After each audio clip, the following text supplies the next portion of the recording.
We have a really packed afternoon for you, hearing from a range of our most remarkable faculty futurists and special guest Petra Wennberg. Um, for those of you who haven't attended Creative Tech Week, or maybe just are joining today, who didn't attend yesterday, uh, this is really a chance to look at the future and to look at how art and design impact technology at a foundational level. What artists and designers bring to projects from the earliest phases of R&D, prototyping, making, hacking, to thinking through massive systems that often require new ways of articulating and visualizing change and data and information. Um, our practices here are very diverse, and they take shape in different ways. And so we felt that we actually wanted our audience to hear directly from faculty, really the core foundation of the college, uh, to learn how um, thinking about the future plays out. What does it mean to be a futurist at an art and design college? What are the ways of thinking, ways of making, ways of telling stories that are unique to that practice? And how do we articulate that expertise at the college? So we're really lucky to have Julian Scaff lead the way today. He's curated this panel of experts. Julian is uh, really somebody who works across a lot of different areas in interaction design, media design, in our graduate programs. I know over the years, having worked with Julian, just how inspirational his multidisciplinary approach is and how he pulls together um, ways of thinking, ways of making that really inspire students to take projects to the next level. So um, a little bit of background on Julian.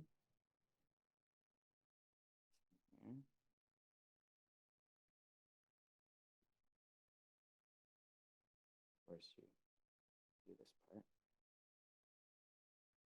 You have a different machine. Okay, so um, Julian is the associate chair of our newly launched Interaction Design MDes program. And he brings expertise across human-centered interaction, design research, forecasting, UX and UI. Julian runs a design consultancy with clients across a wide range of um, industries and products and services, including Hitachi, NASA JPL, Idea Lab, advertising agencies, startups that are at a range of different phases, sometimes skunkworks and undisclosed. So with that, I'd like to bring Julian to the stage, and he'll introduce the focus of the day. And we have you here hopefully until 4 o'clock with a reception to follow. So there'll be a few breaks spread out throughout the day. And we hope you can make it till the end. It should be fun to celebrate outside and talk about what we learned or what we maybe uncovered. I don't know. Anyway, that's my hope. Welcome and thank you.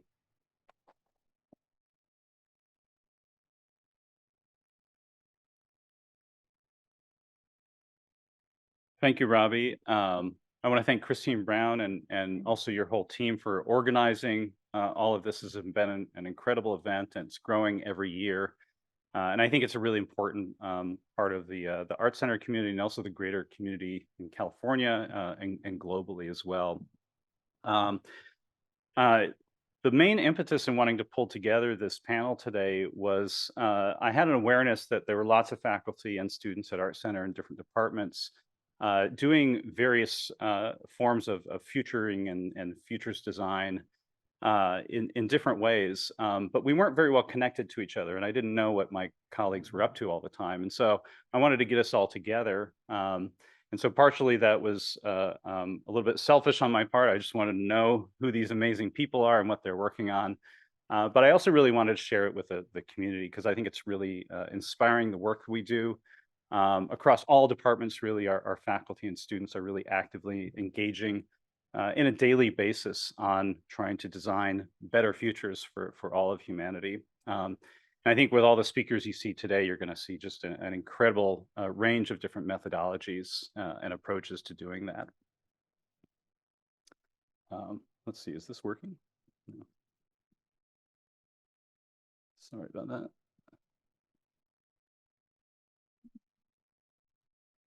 See if this is on the right slide. So to introduce this panel, I wanted to talk a little bit about how we do futuring, some of the methodologies that are used. In my practice, I started to learn sort of formal future casting when I was a grad student at the Dutch Art Institute. And one of the faculty there was Dr. John Heymans, who's a well-known Dutch futurist. And I also worked with his consultancy right after graduating. So we worked on some projects right away, working on things like the Dutch water plan for 2050, or working with the European Union government in Brussels on how to adapt to climate change over the next half century to a century. So that was some of my early experiences doing kind of professional future casting. But I was always interested as a designer and a maker and an artist in how do we take future casting, which is very academic and very research focused, and how do we dovetail that into a design process to actually do something with it. And so that's been kind of one of the main focuses of my work, and it's something that I try to bring to my clients as well, and my students, many of whom are in this class and are familiar with some of these methodologies that I teach. Now, I want to start with a story before I get into the methodologies. And it's a story right here in Pasadena, but we're going to jump 10 years into the future to 2033. So this is the spring of 2033, and Pasadena is experiencing what's called an extreme precipitation event. And what that means is just there's a ton of rain for a long period of time. This is driven by atmospheric river events. We got a small taste of one earlier this year. That is really just a little hors d'oeuvre, compared to the big events that we're going to get later on as the planet continues to heat up. So these events are projected to last for anywhere from 3 to 6 weeks. Once you get past 20 or 30 days of extreme precipitation, all systems start to shut down. Streets are flooded, railways don't work, airports are shut down. Electricity is knocked out. There's no running water, no sewage systems running. So anyone who stays behind is going to have to deal with some very difficult conditions for a long time. It may be a month or more before emergency services are able to respond and give relief to people. Now, I talked to a climate scientist from UC Davis, and he said if he sees one of these things coming to California, he's going to leave. He recommends we evacuate, and probably a lot of people will evacuate. But when natural disasters hit and the local population isn't used to them, a lot of people won't evacuate because they don't know what to do. They're not accustomed to that. So this is going to be a real shock the first time we hit one of these big ones. Now, in what's turning out to be a pretty typical pattern 10 years in the future and beyond, is that we don't just get one of these events per year. We're getting multiple climate disasters per year. So this happens in the spring. Later that fall, we have another climate-related event. The hillsides of the San Gabriel Mountains burn, and the fire comes dangerously close to Hillside campus here. We managed to stop it. We saved the campus. But as we've barely sort of finished cleaning up from the atmospheric flooding events, now we're dealing with this emergency as well. And as we've probably experienced before, if you've been near or in an area where there was wildfires, it has a really terrible effect on the air quality. So this is likely to shut down the whole area and have an advisory for people not to go outside. There was a fire in our hillsides a few years ago. At the time I was living in Monrovia, and it was a pretty surreal scene, and relatively small compared to the fires that we'll see in the future. So we could expect actually the whole sort of LA basin just covered in thick orange smoke when this happens. So 2033 is a rough year. Art Center might be shut for 3 months out of that year because of these disasters that we're responding to. Now, these are not just made up stories. They're not just because I'm a super pessimistic person and I really like disasters. We all, of course, like disasters for entertainment purposes. But this comes from hard data. And that's something that's important about doing featuring or future casting, is to base your narratives and your information on real world data. And so this is some of the most recent data. There was actually just a UN report that was released yesterday morning. I was up at 6 a.m. reading it all. And there's some bad news. So the first piece of bad news is that by 2027, around that time, we're going to pass 1.5 degrees Celsius warming. This is the amount of average global warming over pre-industrial times. If anyone remembers some of the past climate agreements, like the Paris Accords, for example, 1.5 degrees warming is what we are all trying to prevent from happening. Because past 1.5 degrees warming, you start to hit some tipping points where there are positive climate feedback loops, and you start to get real breakdown of systems, melting of the polar ice caps, et cetera, causes all sorts of problems. We're too late. We've missed the boat on this. We're locked into 1.5 degrees warming. We're just going to have to adapt and survive that. And we can do it. We don't need new technologies to do it. Now, the other concerning thing is at 2 degrees warming, we see really disastrous things happen. Global agriculture starts to break down. You have mass famine. The storms and the extreme weather events become far more severe and more frequent. And so 2 degrees warming is really rocking human civilization back on its heels. We can survive that, but it becomes incrementally more difficult with each 10th of a degree of warming. 2 degrees warming is actually preventable if between now and the 2030s, if we can make a lot of changes and really start to rapidly decarbonize the economy, we don't have to hit 2 degrees warming. Now, just to be realistic, I don't think we're going to do it. I think we're going to hit 2 degrees warming. I think we're going to blow past it.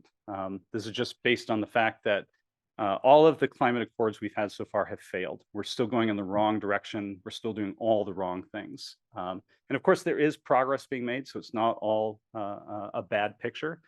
But this is the reality of what we're facing in the future, that we're going to have to solve future problems with these additional and increasing pressures of a heating planet. So that's one way that we do futuring. We can turn to the hard sciences. And as it turns out, climate modeling is pretty accurate. There's still a lot we don't know. Climate systems are really complex. But in general, our climate modeling over the past 30 years or so has been fairly accurate. And if you could criticize it for anything, it's been that it's been perhaps a bit too optimistic, that the worst case scenarios in climate modeling have tended to be the ones that actually come to a realization. So something to keep in mind there. But in any case, we're going to be designing for a future world that is more difficult to live in for humans, and it's going to cause a lot of upheaval. Now, there's another way of studying future, which is to study the history of human societies, and really to try to turn this into a science. One of the early ideas about history as a science actually comes from science fiction novels by Isaac Asimov called the Foundation series. And he came up with a concept called psychohistory, where you have a huge mathematical model that considers all of the big data of human civilizations and then can make these vast predictions using essentially quantum computing and large data. Those novels have inspired scientists and historians to actually invent history as a science. And it's been done actually with amazing success. And one of the more successful models of history as a science is a field called cliodynamics. So it comes from the Greek word clio, which means history, and of course dynamics, meaning it's a dynamical system. This is developed by a scientist named Dr. Peter Turchin, who's actually a theoretical biologist. And so what Dr. Turchin did originally was he used computational models to study biological systems, so large populations of animals, whole ecosystems, and things like that. He then turned this to history, and he said, could we take all the big data of historical records and create mathematical models that could find patterns and can make future predictions? And so you feed all this big data into the cliodynamics engine. They've got some different ones, actually. They have one called a crisis DB, which is a crisis database. It just studies crises throughout human history. And they've got others as well. And what you get at the other end is a futurist telescope. So you get the ability to have that foresight about the future. Now, one of the things that the cliodynamic scientists have discovered is that there is a pattern that is consistent across all human civilizations all over the world, across all of history. And there's this ecosystem in society that consists of these elements. These elements are all interconnected, and they all determine whether a society is going to be more peaceful and prosperous or more frictious and less prosperous and kind of fall apart. And those things are wealth inequality, public distrust, so distrust of other people or public institutions, stagnant wages, so when wages, especially for certain parts of the population, stagnate, public debt, so the amount of debt being carried by the public, and finally, the overproduction of elites. And so these are the elite class who become too numerous and start fighting over too fewer resources, while the rest of the classes are declining. You might notice that all of these conditions are happening right now in the United States, which is why this decade is being called a decade of discord for this country. It's actually a natural cycle the US goes through periodically. So the more that we can focus on these things and trying to improve these things, the better the outcomes will be when we come out of this age of discord. Now, there is another factor in doing historical science, and that's the human factor. And that's much more difficult to study because cliodynamics looks at sort of, a bird's eye view of civilization, sort of the general ways in which civilization lurches in one way or another into chaos or order, et cetera. But of course, there's a lot of details within that because humans make decisions. And so the ways in which civilizations deal with those ages of discord varies a lot. It can lead to war, it can lead to a complete collapse of civilization, but it could also lead to some constructive political discourse that actually results in a better outcome afterwards. And in American history, that has tended to be the case. When we've had ages of discord, we actually tend to come out better as a society afterwards. So one of the methodologies that I use to study the human factor within this system and to really try to humanize the design, especially of technology systems, is a methodology called CLA, or causal layered analysis. This was invented by a scientist and a futurist named Dr. Sohail Inayatullah.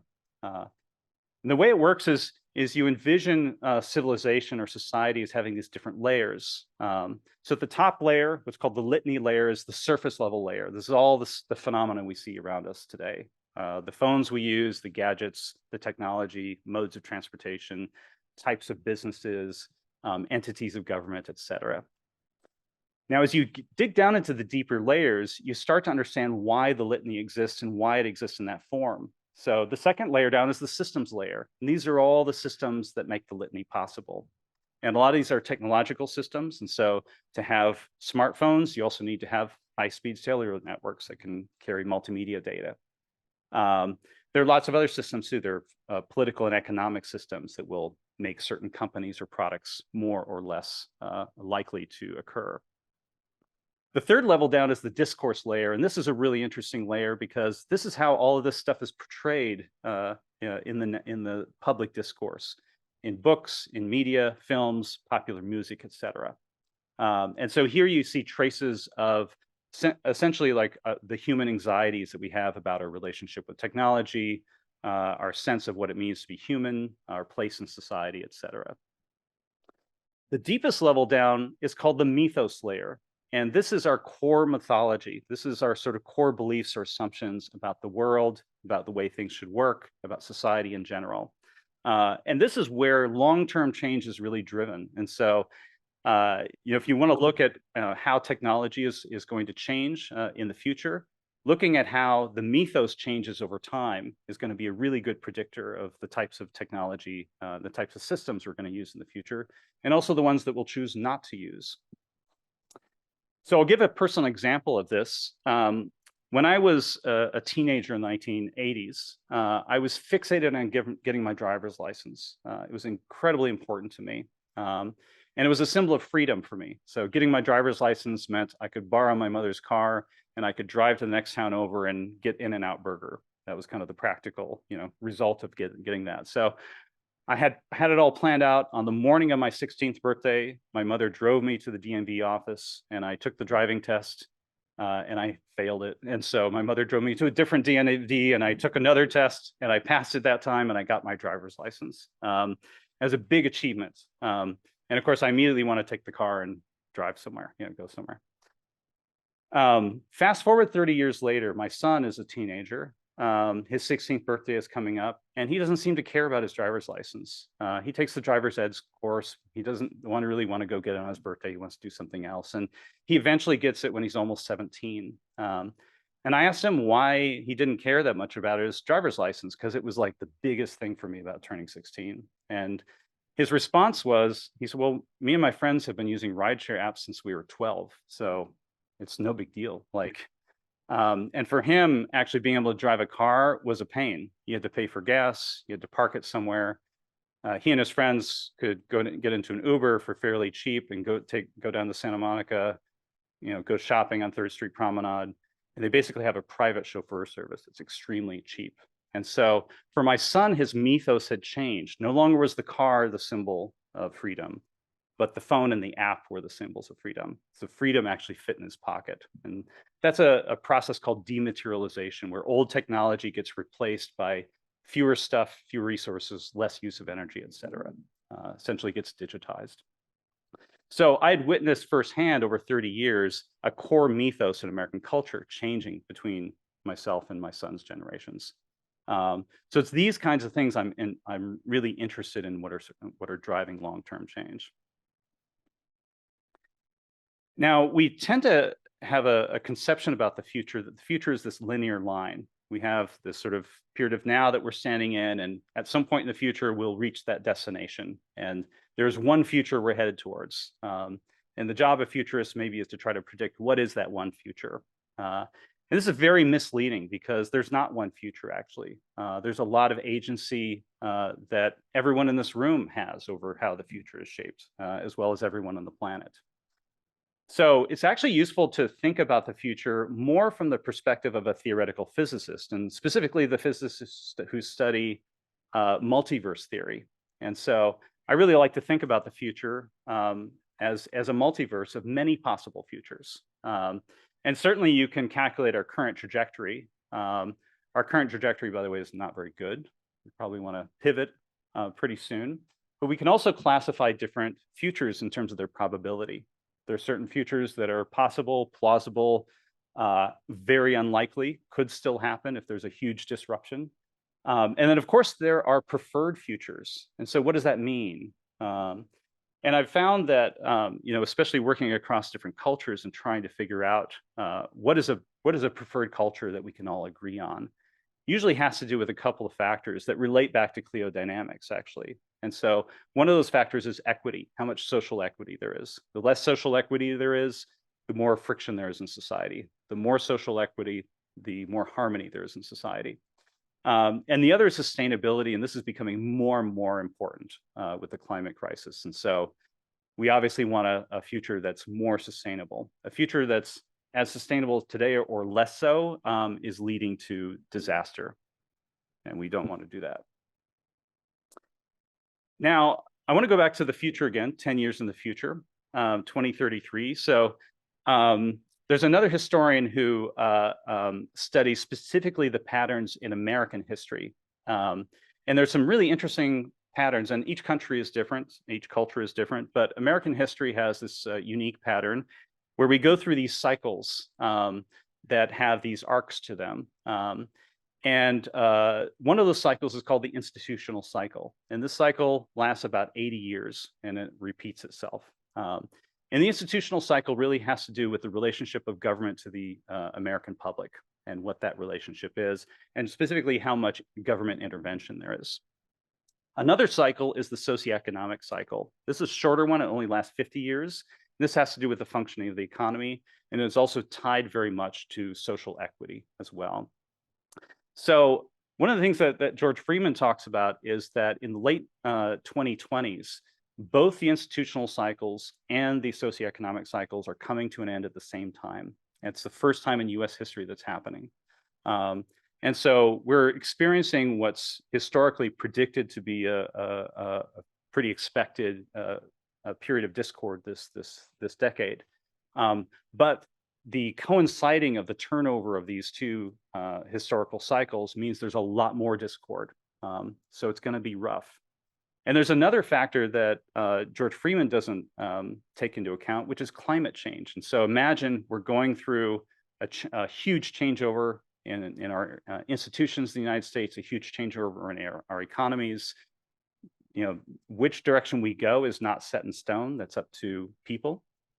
But we also have all of the pressures of climate change, those climate disasters hitting us over and over and over and over again, with very little time to recover until the next one hits. So the question is, how do we navigate these crises? This is going to determine what kind of future we have. George Freeman is an optimist. He said every time we go through these crises, we come out in the next decade better as a society with more equity. And so a good example is our current institutional cycle called the Roosevelt cycle, started in 1945. And in that period after World War II up through the 1960s, there was incredible prosperity, incredible social mobility. The number of Americans with college degrees went from about 5% to about 30%. Incredible period of growth. That started to fall apart in the 1970s with economic crises. And actually, our economic cycle that started in 1980 with Ronald Reagan has been actually undermining the gains that we made in the last institutional cycle. So those two are tied in together. So our big challenge as a society is how do we reinvent government that has immense influence on citizens' lives, but no longer functions for people? And at the heart of this is higher education. We've been talking about this a lot at Art Center. So one of the big sort of linchpins of the Roosevelt cycle was the GI Bill, and this really transformed society. The 1970s, higher education started to get defunded. And so now higher education has become a trap that locks out a lot of people. And many of the people who are able to get into higher education are saddled with life-crushing debt. And so the system is breaking down. And a lot of people are left out of that system as well. So Dr. Friedman predicts that specifically the population or the coalition of populations that are going to instigate the changes are going to be Gen Zers who are non-college educated, many of whom are children of the non-college educated. And so I was really curious about who these Gen Zers are, because they're often not represented in the polling data that we see in popular media, like New York Times. I started digging into this and I started to discover this polling data was mainly representing Gen Zers who are college-educated coastal elites. So what about the rest of them, the majority Gen Z? So it turns out there is data about this cohort. They're very diverse, and they come from all parts of the political spectrum. They're white working class Gen Zers who might be Trump supporters today. They're Black and Hispanic and Latinx Gen Zers who might be Biden supporters today. But in the future, Dr. Friedman is going to predicts that they will have enough sort of common interests, if not common ideologies, to join forces. And usually when there's a political realignment like this, it's a shock to the rest of society. It's something we don't see coming. So get ready. Between 2025 and 2030, Dr. Friedman predicts the 2028 election, 2032 at the latest. We'll see what happens there, but there's going to be a big political realignment. Now, I was really interested in what are the values of this other Gen Z, the non-college educated Gen Z, who are essentially locked out of the technocracy and locked out of the knowledge economy. So it turns out they actually share a lot of the same values with the coastal and the college-educated Gen Z. So they're more progressive than their parents. They actually support organized labor. They support action on climate change. They support publicly funded healthcare and education. Those are all great things. There's some other things that are a little bit different. They reject both the culture wars of the political right, as well as the identity politics and the political correctness of the political left. And so there are aspects also of the political spectrum that they don't identify with on either side. And this is true, it cuts across ethnicities across these groups as well. So this will be very interesting to see how this generation responds and how this sort of big political realignment occurs at the end of this decade. Now, I want to return to the future, to 2032. With 1.5 degrees warming, we're going to see more melting of glaciers and ice caps, sea level rise starting to become noticeable, more storms, and we're going to see more scenes like this. This is probably going to make us all feel a bit pessimistic. But the news is not all bad. So I want to give you some good news too, so it's not all pessimistic here. So some of the good news about this future: solar energy will cost in 2032 50 cents per kilowatt, which is about 80% less of what it costs today. And mind you, today, solar already costs less than petroleum. And so it's going to become cheaper to put solar rooftops on buildings than conventional rooftops.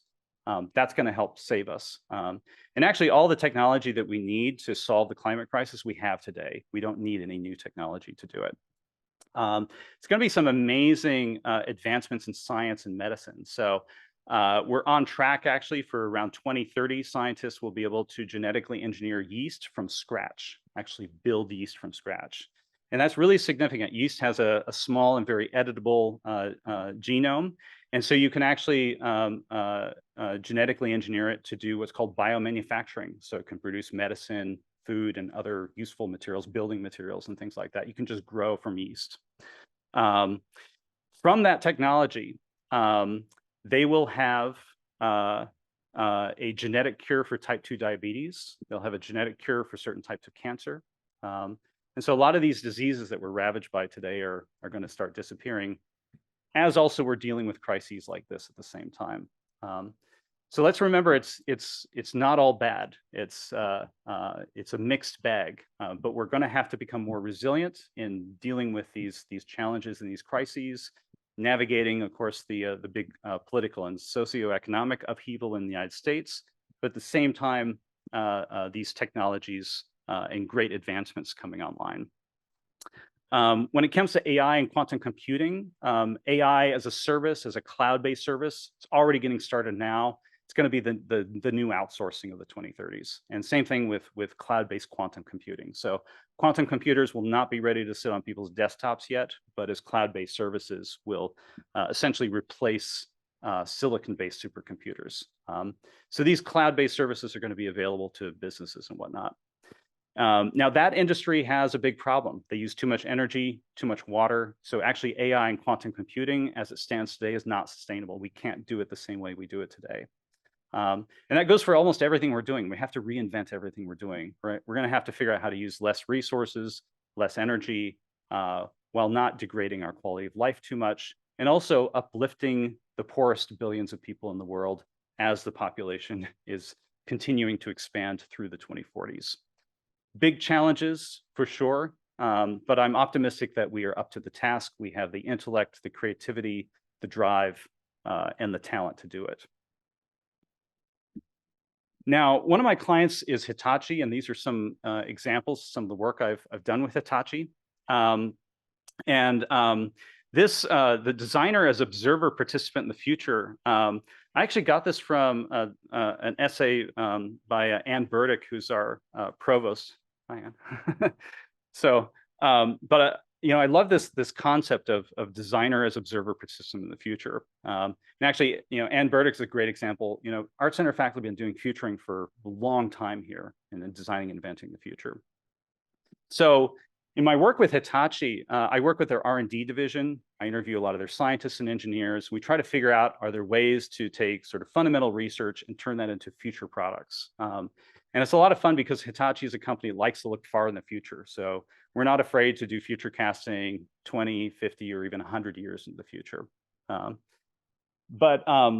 Knowing what we know and all the information I just presented to you, we have kind of two principles when we design things. One is, are we designing something that's making the world more equitable for people? And number two is, are we making a world that's more sustainable? And if we're not, we have to change and pivot somehow. So I have here in the upper left, this is a dashboard system for controlling smart energy grids and production centers on a continental or even a global basis. But what we did was we built in carbon footprint and carbon trading into the ROIs in the dashboard. And so every decision is tied to human impact and also planetary impact. And so this is a way of, putting that information right in front of the decision makers when it's needed. We've done a lot of work in spatial computing and figuring out like how can people work more efficiently at home, using less energy, reducing transportation and whatnot, using spatial computing to essentially create an office anywhere. Same thing with healthcare. Healthcare can move into the home. We can actually do virtual doctor visits and actually in-person physical nurse visits when it's necessary. And we even developed a trifold tablet that's a medical device that is a situation awareness tablet, essentially for patient data. Oops, I don't know what I just did. And lastly, using spatial computing for rideshare service. You can customize the type of car that you're using for rideshare service, and you can actually see it right there in your driveway. Those are just some of the systems we worked on. So to conclude, we need better futures. The future we are on the path towards is not the future we want. It's not a desirable future. It's a future that's very difficult. It's going to cause global pain and suffering. Another climate scientist I talked to recently, who's at University of Leiden in the Netherlands, he was saying that if we blow past, say, 2.5, 3 degrees warming, we probably can't turn back from that. And we're looking at the end of the century, probably a few million humans surviving close to the poles, and basically the rest of the planet is in collapse. Pretty terrible apocalyptic scene. Nonetheless, we have, again, all of the tools, all of the talent, all of the resources, all of the creativity to solve these. And I believe we will. And I believe a lot of the people in this room and at this institution will be a part of that solution. Thank you. Hi, everybody. Thank you so much, Julian, for that talk, for convening us. It's really exciting to be in dialogue with so many faculty members who are doing this work in futuring and to convene here together.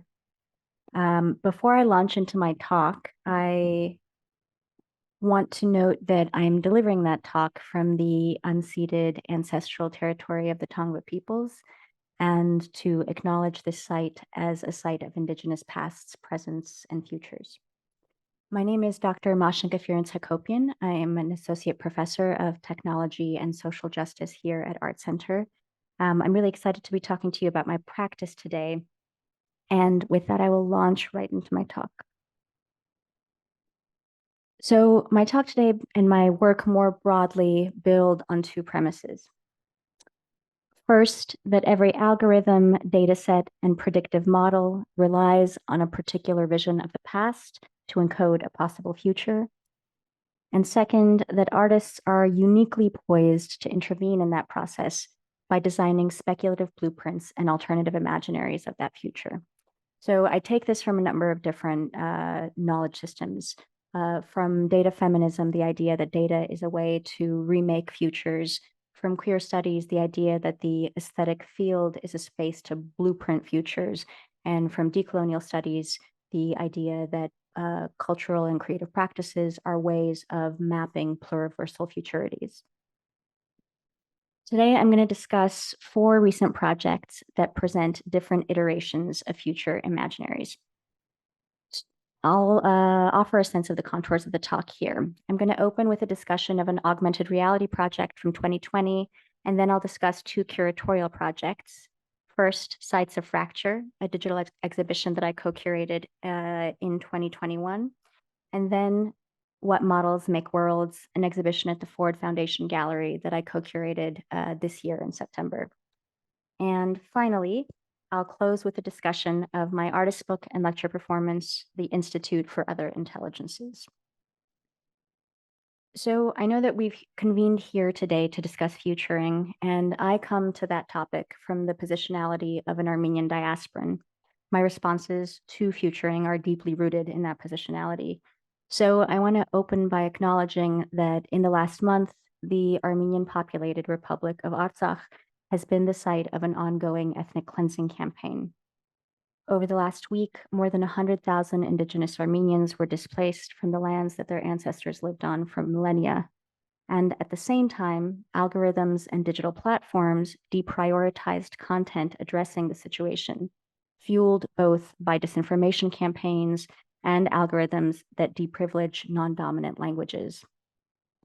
I've written about that tendency for AI Now Institute at NYU, and I described it as algolinguicism, a matrix of automated processes that minoritize language users outside the global north and obstruct their access to political participation. So before the events of the last month, a 2020 military offensive targeted Armenians in the region, and its aim was a future in which Artsakh had been eradicated. I'm going to talk about a project that addresses that now, but if anyone is interested in more details about the situation unfolding now in Artsakh, I did co-author an op-ed for the LA Times that is out in print today. So countering this model of the future in 2020, I collaborated on a work called Monument to the Autonomous Republic of Artsakh. The work was produced with Kami Abrahamian, Nancy Baker Cahill, and Nelly Sarkisian. The augmented reality monument is installed in Glendale, California, which happens to be one of the sites of the largest Armenian diasporic communities in the world. It's geolocated at the intersection of Artsakh Avenue and East Broadway and viewable through the Fourth Wall app. The monument is dedicated to the indigenous Armenian struggle for self-determination and the recognition of the seizure of ancestral lands in 2020. It originates in Abrahamian's Recognize Artsakh Now project, a street art campaign that invited people to download, print, and wheat paste a poster designed by Kami calling for the recognition of Artsakh. As a virtual intervention in physical space, the monument deploys tactics developed by Nancy Baker Cahill in her AR monuments like Liberty Bell and Taking Stock. And this, for me, is a really primary example of how artists can perform futuring through media like augmented reality and through imaginaries that superimpose these virtual futures onto physical sites in the present. So Nancy's AR monuments present a kind of feminist intervention in the historically male-dominated field of land art and public art, and they're free to view through the Fourth Wall app, which can be downloaded by anybody with a smartphone. So as I said, as an augmented reality work, this monument superimposes virtual futures over the present physical landscape of Glendale. And since it was installed in 2020, as of last week, Artsakh has ceased to exist as a state. But the phrase Artsakh endures sketches what I think of as a predictive portal to a future that may yet unfold otherwise. That same impulse undergirded a virtual exhibition that I launched in 2020, imagining alternative futures for the region, called Sites of Fracture, Diasporic Imaginings of Occupied Artsakh.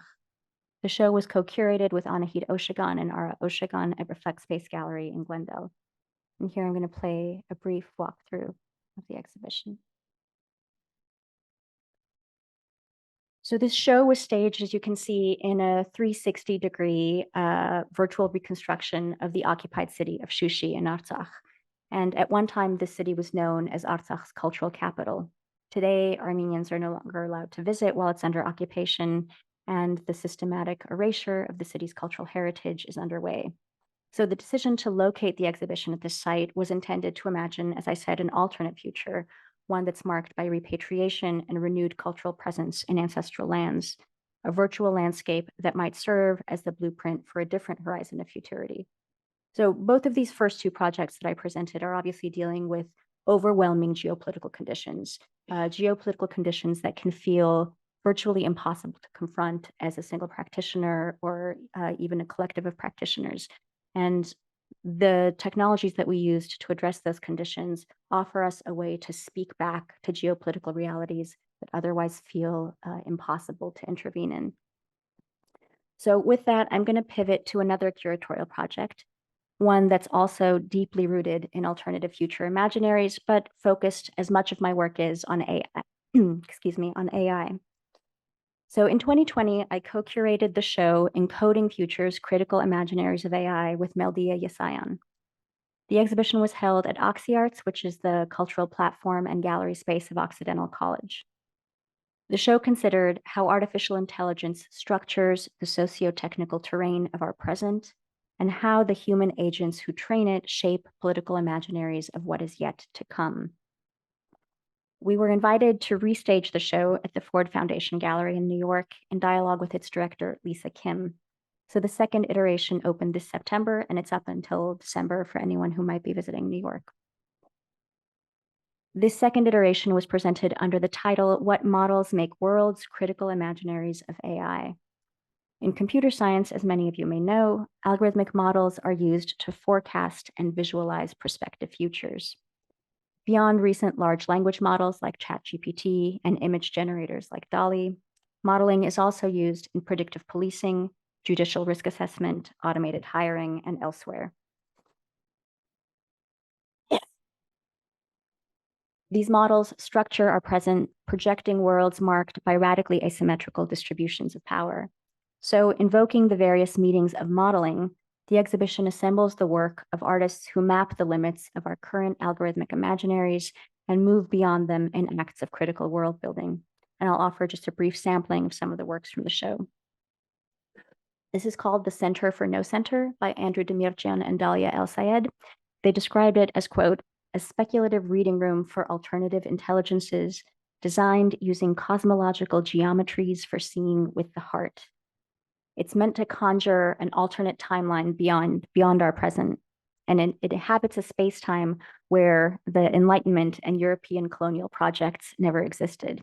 And that space-time, understandably, is marked by knowledge systems that radically differ from our own. It also serves as a functional reading room populated by a library of texts on critical media studies, which visitors are encouraged to peruse. And much of their work takes its inspiration from earlier Swana patterns and Swana visuals. So you can see that reflected in the geometries of the reading room here. So this work, Feminist Data Set, it was done by the artist Caroline Sinders and asks, if data are increasingly used to code planetary futures, what would it look like to code alternate futures through intersectional feminist data collection methods? In her ongoing project, Sinders convenes workshops where participants collectively discuss what it would mean to code a feminist AI, and visitors to the show are invited to contribute to that process by filling out the provided worksheets and placing them in the receptacle. And eventually, the artist is going to take all of this work and use it to train a feminist chatbot. This work is one that I've been working on for a very long time and writing about for a very long time, Conversations with Bina 48. So this work charts the artist Stephanie Dinkins' encounters with a social robot, Bina 48, who was coded to replicate the consciousness of a real person, Bina Rothblatt.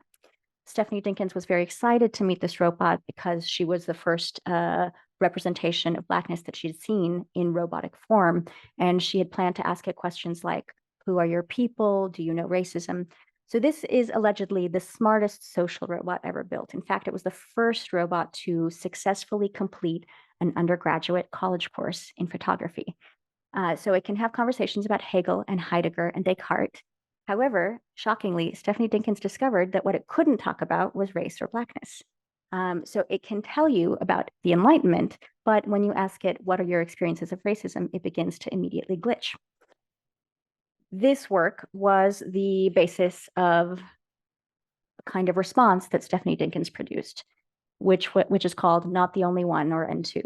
So she tried to ultimately fill in the data voids or gaps in the data of Bina 48 and to imagine what a robot would look like that could speak to these experiences. This voice-interactive entity was trained on oral history interviews from 3 generations of women in Stephanie Dinkins' family. And those interviews were used as the textual data set, and then photographs of the women in her family were used as the visual data set that's composited this avatar here. And though the process of training was perhaps, let's say, much less robust than the process of training Bina 48, which was done through Hanson Robotics and the Terrasim Foundation, very early on, Dinkins discovered that this avatar could respond to questions about history and identity and could meaningfully reply to the question, who are your people? And then finally, from this project, this is a work that is very, very important to me, and it's called Moon-Faced by the Iranian Kurdish artist Morshin Aliyari. So in this work, she's trained a multimodal AI model on Qajar dynasty portraiture from the 18th to the early 20th century. And that era of portraiture was selected for the fact that genderless representation was prized at that period. So representation did not adhere to binaries of masculinity and femininity. And that was the mode of representation in Iran prior to the sort of intervention of Western visual culture. She took those images and used them to train an AI model to generate work in that vein, to return to queer forms of Iranian representation that come before the influence of European visual culture. So very poignantly, I think, this work explores what it might look like to train AI systems to see decolonial futures. So finally, I'm going to pivot to my discussion of my final project, the Institute for Other Intelligences, which was published in 2022 by X Artist Books as the first title in its X Topic series.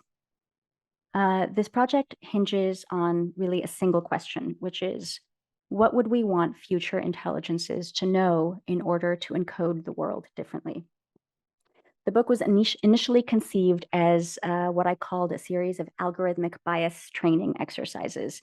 I imagined it as a book that will take the format of a transcript from a bias training session. So many of us are probably familiar with bias training from professional environments, but this bias training would be about algorithms and algorithmic bias conducted by AI agents to teach other AI agents about conditions of embodiment.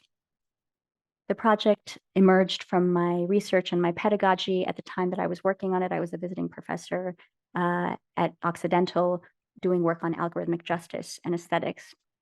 And much of that work was also about how ancestral intelligence and Swana ways of knowing inflect emerging technologies. So the book was designed by Becca Lofty Studio with speculative diagrams by the research scientist Fernando Diaz, who is actually a computer scientist. The book, in brief, is a kind of instruction manual for training feminist bots. It chronicles a day-long symposium, much like this one, but convened and attended by intelligent machines set in an indeterminate future, roughly a millennium or so beyond our present moment. Drawing from actual reporting and media scholarship, the book's speculative scenarios imagine that future technologies have been radically transformed, recalibrated to work toward the aims of multi-species flourishing and co-liberation. Since its publication, I've adapted the work into a multimedia lecture performance that's been presented at the Pompidou, the New Museum, and elsewhere, and invited the electronic composer Lara Sarkisian to produce a score for the lecture performance. For that score, Sarkisian blended traditional Armenian folk music and beats with electronic sounds, conjuring a kind of futuristic Swana sonic imaginary. The lecture performance is delivered from the perspective of the Institute's director, who offers a kind of sampling of exercises from the book. So in this exercise, for example, future algorithmic agents are asked to consider how machine vision models in the 21st century knew what they knew and what would need to change in order for them to know differently. So in the time that remains, and with a slightly strained voice, I'm going to present a very short excerpt with a video preface featuring Sarkisian's score.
After years of research under the cloak of secrecy, a team of computer scientists unveils a supercomputer hailed as the first of its kind. It was designed as an omniscient repository of all the world's knowledge. It can process any request instantaneously, retrieve an answer, and print a response to any query with an accuracy rate of 100%. August experts and renowned technologists inspect the machine, as seen here.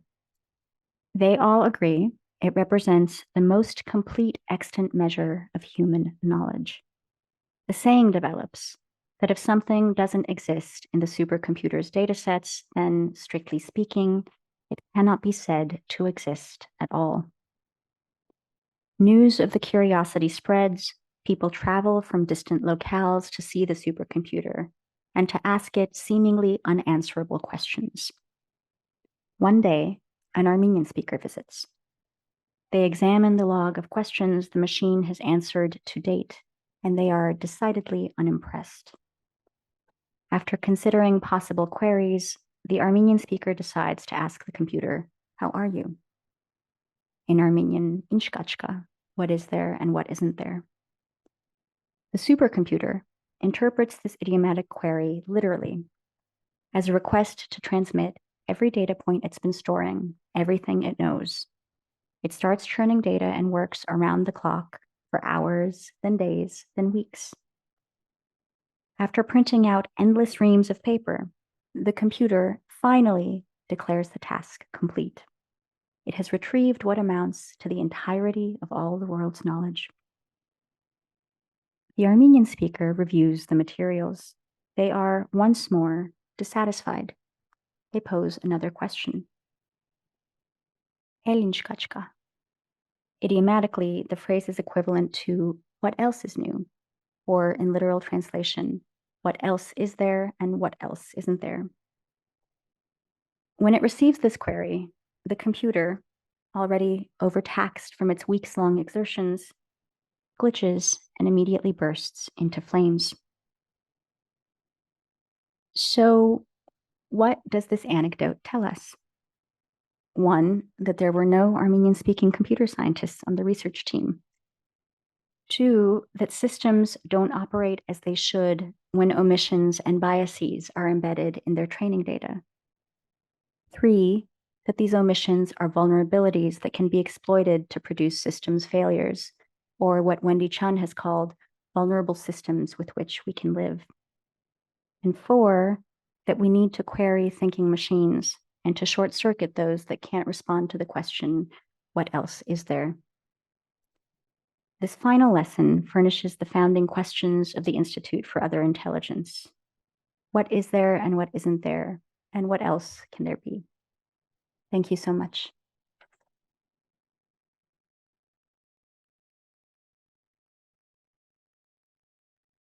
Good afternoon. Really impressed with my colleagues here. I guess I'm going to show you a story of case studies of, sorry, is that working? Okay. I'm going to show case studies of futuring done in industry. A little bit of my motivations and just some takeaways at the end. I'm the Associate Chair of the Graduate Transportation Systems and Design Program. My name is Richard Pelletier.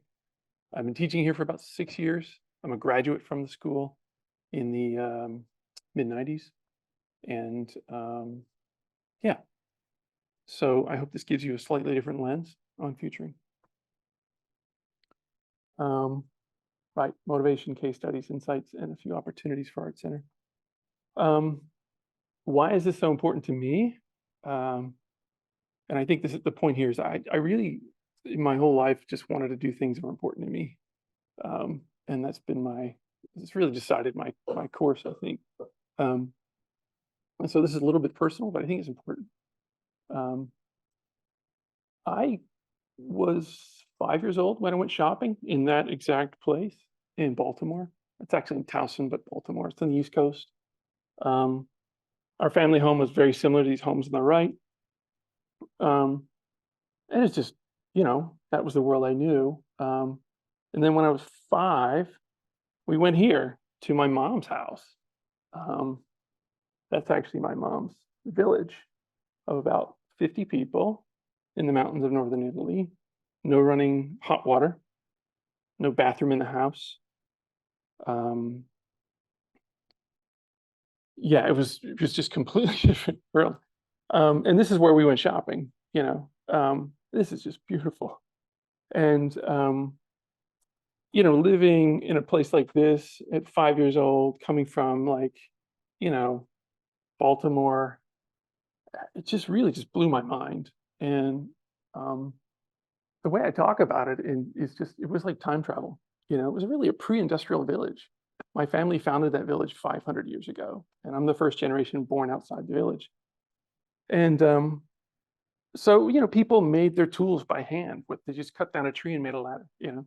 And I got to witness that growing up. And they were very self-sufficient in the middle of nowhere. Didn't have much, but everyone was happy, it seemed. So this kind of really, I think, set my mind to thinking about there are completely different ways to live. It was massive culture shock, right? In a word. And none of my friends back in Baltimore really understood what I was talking about when I got back from Italy at the end of summer and the beginning of school. Like, they just thought it was strange. Like, why would you want to live somewhere where there's no indoor bathroom and no shower? And like, that sounds terrible, but I thought it was heaven. And then when I was, you know, like 10 or 8 or something, I saw this, you know, and these things, and it's just, you know, again, it's just like thinking about life in terms of really broad scopes of time, and the fact that, you know, just it raised so many questions about how is culture created and why. And, you know, as a young man, I had no logic or language to deal with that. My mom has an 8th grade education. My dad has a AA degree. And so, you know, I sort of set off on my own mental journey and discovered somewhere along the line, I guess it was the 90s, Arnold Toynbee wrote a tome about the study of history. And to Julian's point, he might have been the first Cliodynamics, maybe one of a few early Cliodynamicists, I guess. But he studied civilization and classified human cultures into different typologies. And, you know, he has all kinds of biases. He was a product of his time as well. Some people think civilization is a dirty word, for example. But I think one of the things I took away from that as a young man, I was about 20 when I discovered this whole body of work, is that civilization is a creative response to environmental challenges, not a destructive response. And we're seeing a lot of destructive responses right now in our culture.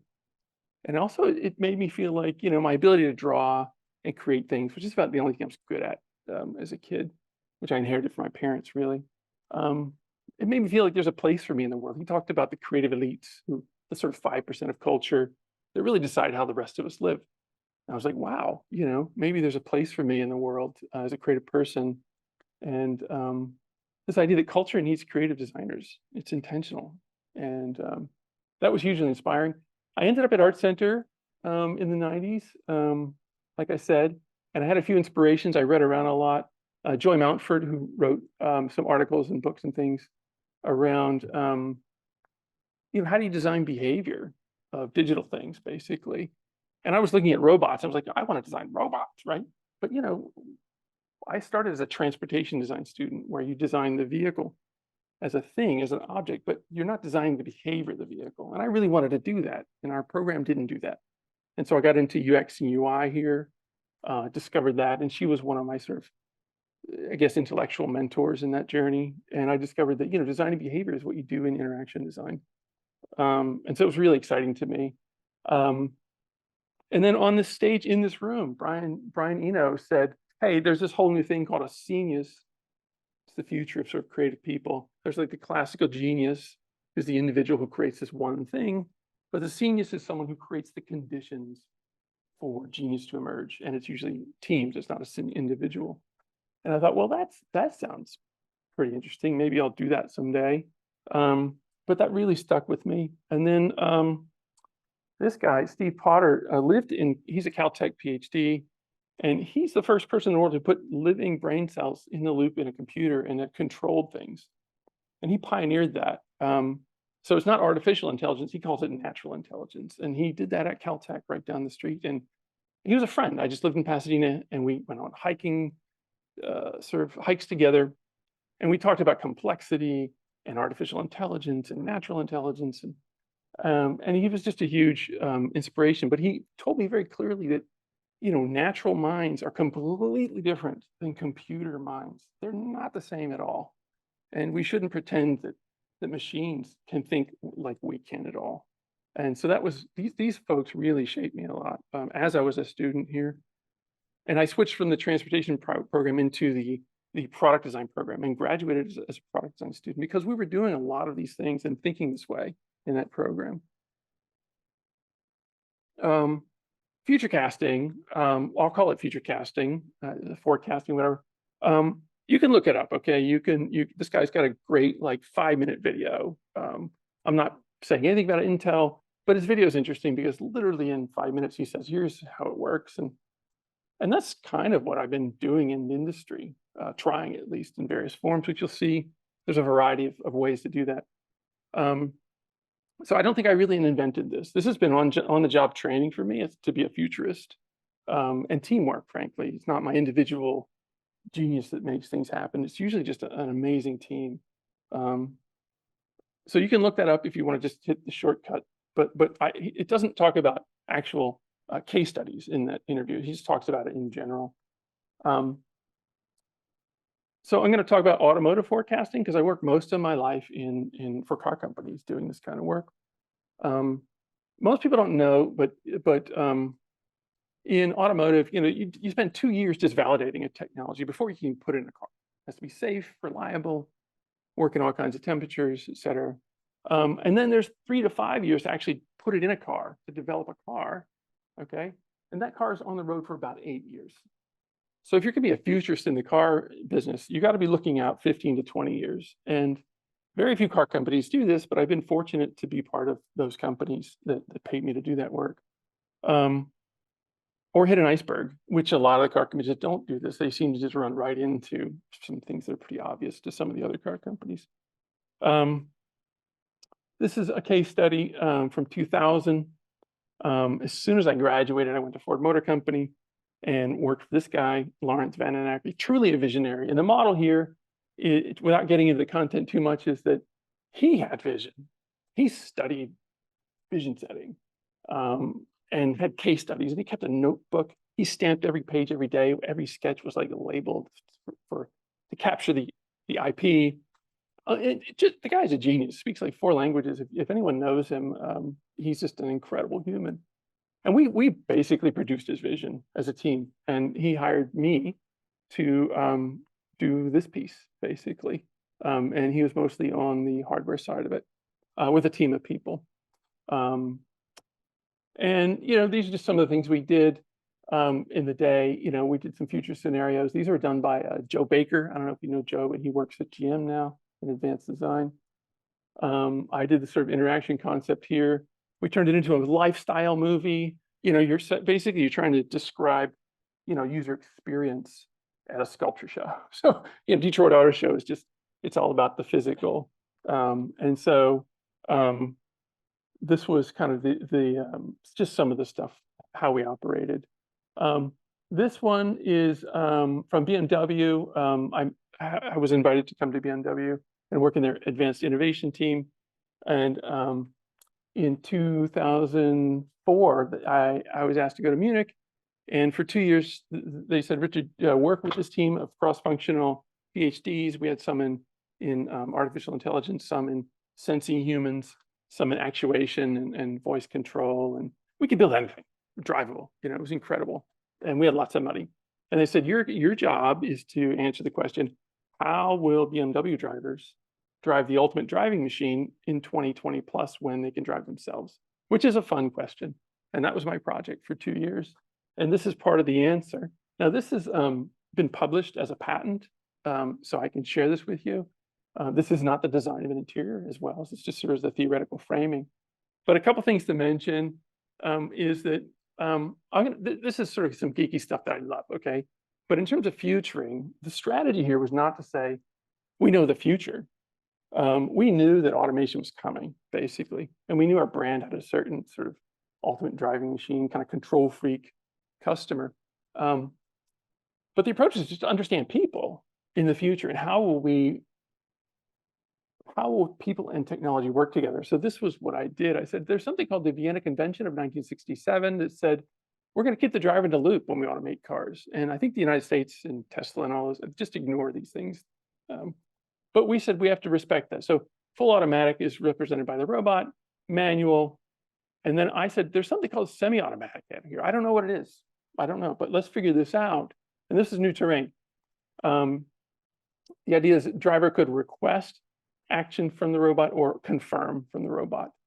Two ways to do this work. And there were no levels of automation back then. We just made this up. And then in terms of technology, we knew there was sensing, processing and actuation. But the idea was basically, let's have a philosophy that says we're going to enhance human performance in each of these sort of columns to make some sort of ideal, high performing team between the vehicle and the driver. And that was these are some applications that I built out. But I think the critical thing was to understand how humans process information in layers from Don Norman, which is sort of this stuff here, and then turning it into tasks. And then the mental model was the most important thing for the interaction. It was maneuver-based control. And so that was sort of just the foundations, the theoretical foundations for the work. Again, this is a patent. I can talk to you. This is how you sort of talk to the car in these two modes. I call it cooperative automation, which kind of is emerging. Like I said, this is a public patent. You can look this up. But the point is, it was really like a cross-functional team of just experts. It wasn't. I feel like I brought this forward. I was the leader of this particular topic, but there's no way I could have done it without the 3 PhDs in psychology and AI and everything else around me. And so I don't, when I say I'm a visionary or something, I think that's my job, it's our job as designers. But it's really mostly comes from the teamwork.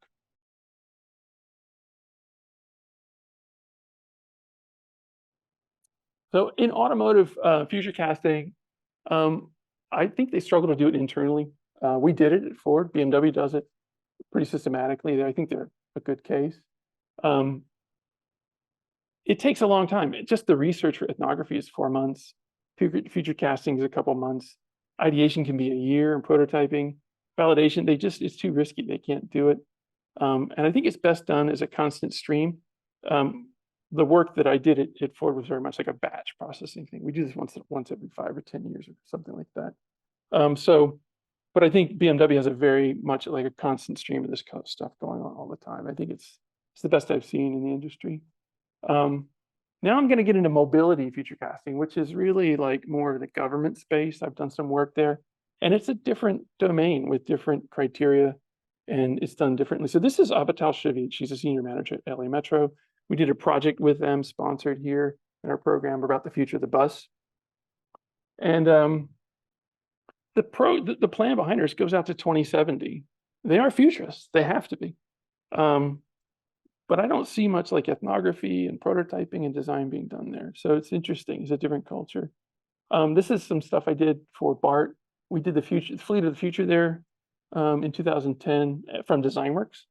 This is just some ethnographic imagery I took. But people can't stand the seating here. This is just understanding people.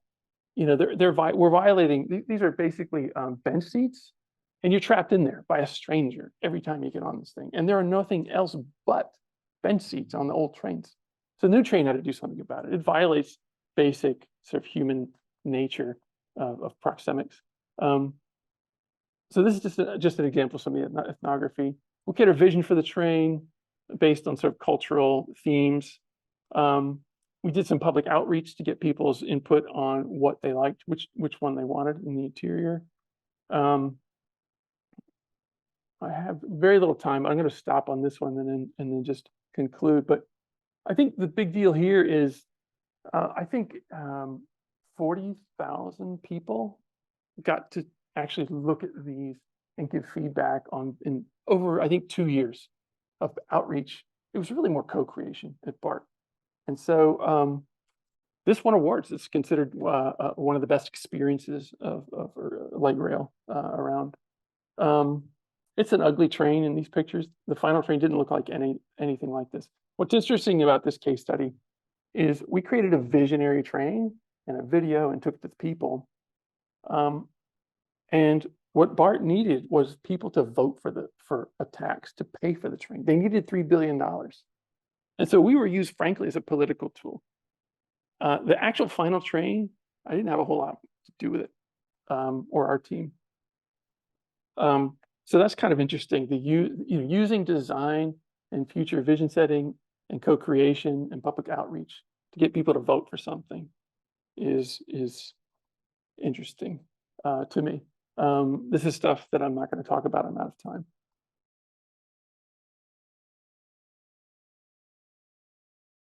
This is what I'm in now. We're applying AI to traffic signal networks, which is kind of terrifying to some degree. Like, who decides what the AI is going to do? Who gets priority in traffic? We have a software layer essentially that orchestrates the lights so that all users get a different level of priority. And there's infinite number of sort of schemes you could use to prioritize different users. And we're working on that now. We're in 5 different cities and we're federally funded. It's a distributed control model. So the traffic signals actually make decisions themselves and talk to each other. We're lowering CO2 by 5% of all traffic. And we're improving system performance. And actually, the shocks of peaks are dropped by 50%. It's pretty incredible what software can do to optimize how our streets really work. Traffic signals are really dumb. It's just an easy opportunity. We're trusted by all these people. This is a great piece that Jeff Wardle brought. I think Jeff and some other futurists, Andy Ogden, Lloyd Walker built this deck of cards, but it's actually a spreadsheet. And when you hit F9, it gives you another deck. And this is a future scenario. And we did like, this is a card of the supercog. Supercog is a persona in the future. It just describes this new kind of person. It sounds like our students, actually. But just one card, but you hit reshuffle and you get a whole new deck. It's fascinating. And it just changes minds. This is how it works in a workshop. We did this at LA Commotion last year. Jeff ran it. I helped produce that event. But people walk out completely thinking differently about the future, and they have ideas on how to solve those issues in the future in a very short amount of time, like 30 minutes. It's incredible. The research that goes into creating these cards is what's you're gifting people, right? And that's the part that I think Andy, Ogden, Lloyd Walker, and Jeff are just, they're geniuses at. This is very much a Scenius model, you know. So a couple things about mobility future casting. This is more like government work. I think they hire external partners more. They use like the RAND Corporation. They lean on policy think tanks and PhDs that are often not designers. They don't create artifacts of what they know about the future. And they do a lot of robust validation. And the funding cycles just burn out your startup. So you got to figure out how to survive that. So from my experience, there's many approaches. I think understanding people first is my basic rule, and then tech. I think you need to do some context vision, but if you don't build a tangible artifact in that future, I don't think you have as much impact. I think you can have a really deep impact on that mythos layer that Julian talked about. If you make an artifact, people start believing it's real. Very difficult to teach and do this in 14-week studios if the rest of the teachers here know. It's super frustrating. So I think that's why Jeff and friends made that tool. So that sort of future context work is done for you, and you just have a scenario on the first day of class to work with. Cooperative approaches are slow, but they get more trust. And then I think for Art Center, I think there's some opportunities. How to fit ethnographic research into our studio practice, I don't know, honestly. Graduate Transportation is teaching Mobility Futures. Julian and I have been teaching that together. Jeff's been teaching it for years in the program with the cards. This is a differentiator at Art Center, I think. Sci-fi and sci-fact, I think, could be kind of rails that we rock on as a community. Is this a cross-divisional network? I think Anne said something about that, our provost. Maybe we need some kind of cross-divisional network for futuring and ethnographic research, because they don't fit into studios. Maybe that's a community of experts here that is somehow informal, I don't know, or gets more formal. Could this feed into a cooperative startup ecosystem? I don't know if you've been following GovTech, which is my startup, is in Gov. It's emerging. It's huge, and it's very cooperative. Thank you.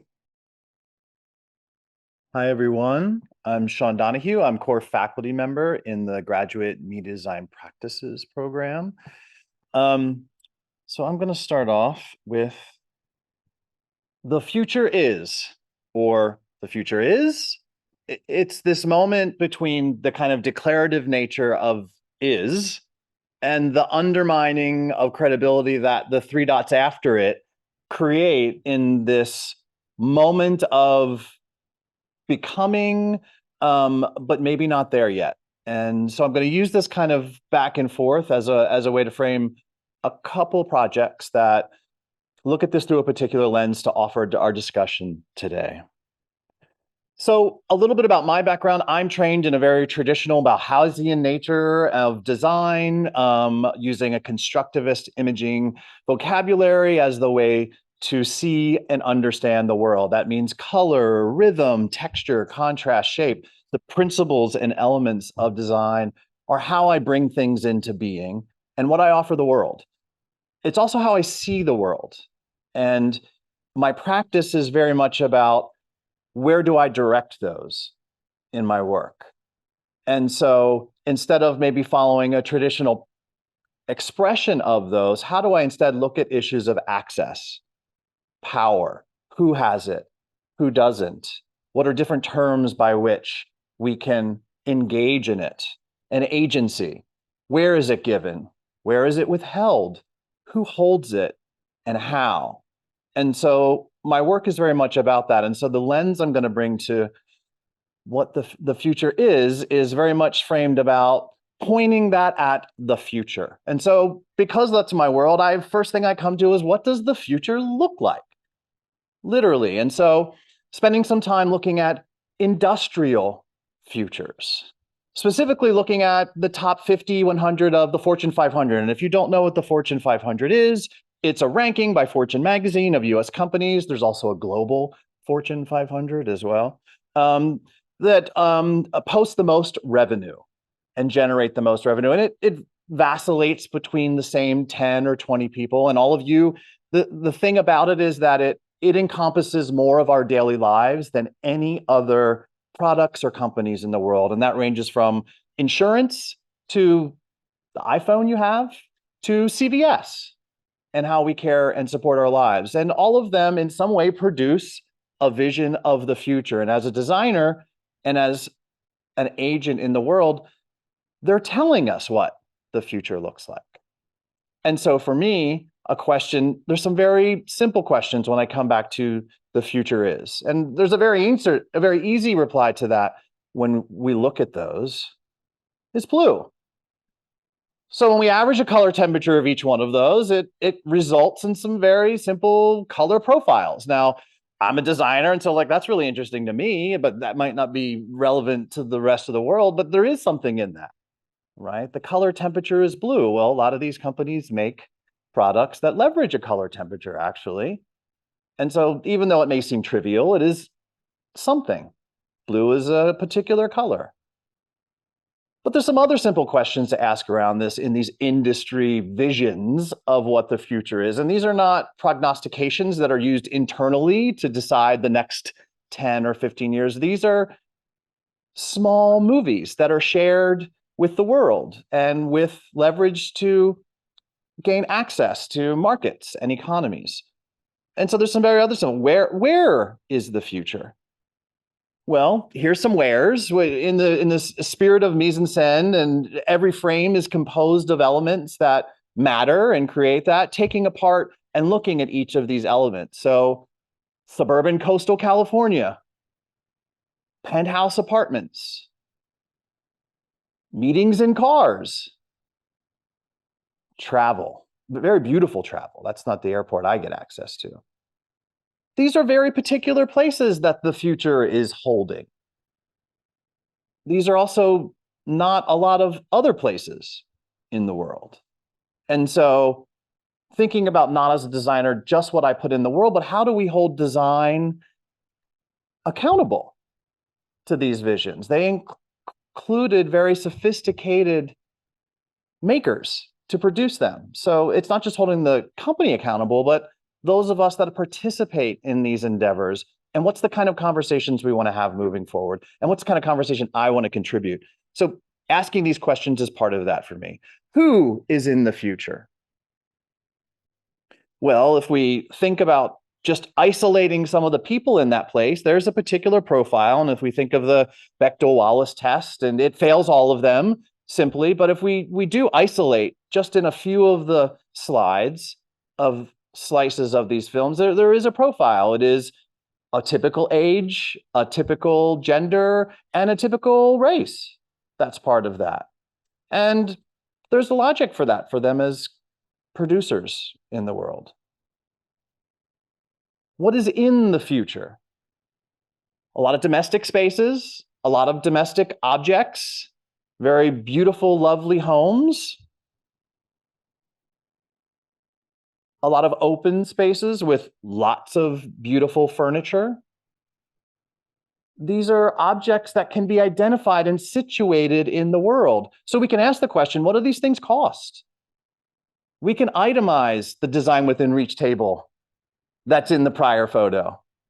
We can look at the coffee machine, and although there is a speculative component to it, we can find a corollary on Amazon very easily with Google image search.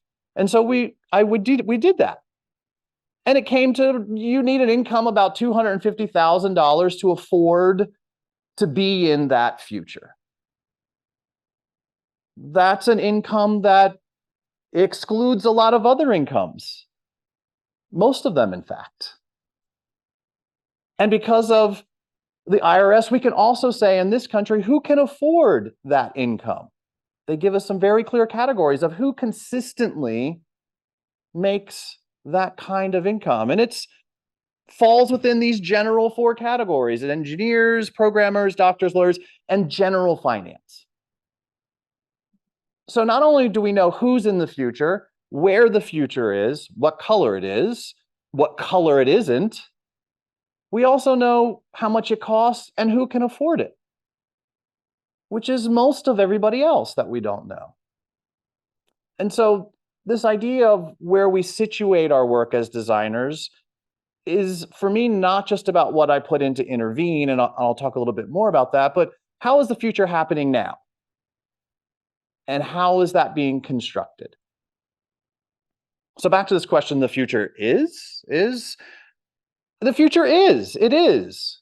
And so this idea of applied speculation, of these moments where technology and things are being released into the world about a future now that are already constructing the future and forcing us to live in it in that sense. So looking at a different vision of the future, this very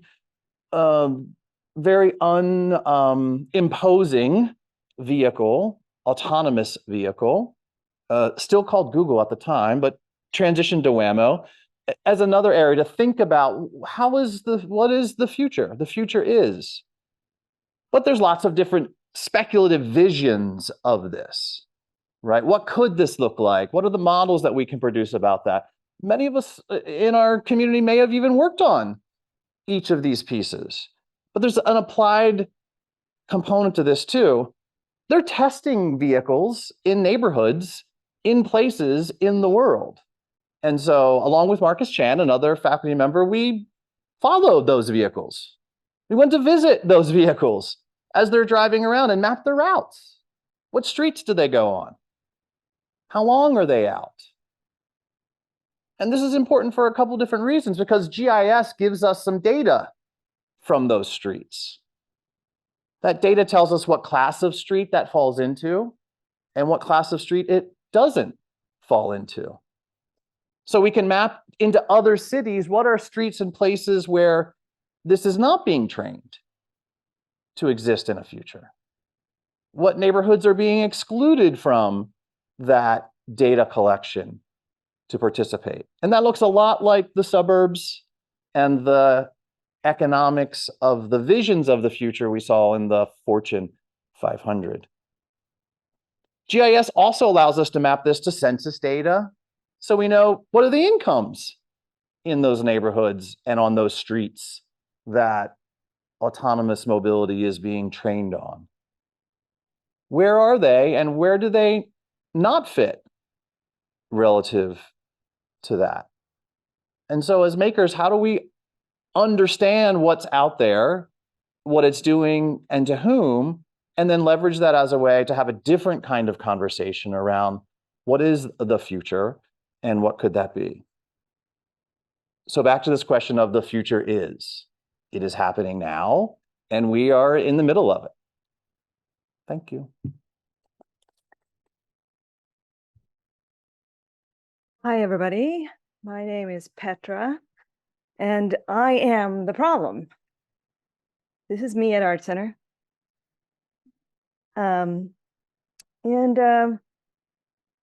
This is a 30-year-long empirical study of the infrastructures of the internet. And my conclusion is, I love you all, but it's really time to pivot. So since I'm new here to many of you, just a quick overview before I dive into my research practices. I am the co-founder of Interactivism, a digital product design studio here in Pasadena. And I have been in the intersection between humans and technology my entire career, working as search, social media, ad tech, fintech, digital identity, and blockchain, and voting. Born in Stockholm, Sweden, I came to Art Center College of Design, Pasadena, through Arts in Europe. When I graduated in 1994, the internet started, or took off. And this is kind of, in my view, I think it's important to look at the past to be able to predict the future. So that's what I'm doing here. As a web designer in Web 1.0, we built the first websites and we brought the first businesses onto the information superhighway. We invented pay-for-performance search, which is the backbone of the advertising networks of the internet today. And I managed design teams, made design processes, and as a true bottom-up thinker and designer, built the first 256 color palettes, created web standards, and compressed the shit out of all the GIFs. We were true alchemists. We had found a way to conjure up money out of nothing, a completely new medium. Oh, and by the way, go to that link if you guys want to. NeoCities has an amazing website full of different websites that are designed like it was still the 90s. So as a user-centered designer of Web 2.0, I built tools. No, I helped develop tools, I should say, that connected people and helped them with their self-expression on social media platforms. I created e-commerce checkout funnels. What is the word? I fine-tuned targeting tools, speed to spend, and ROAS.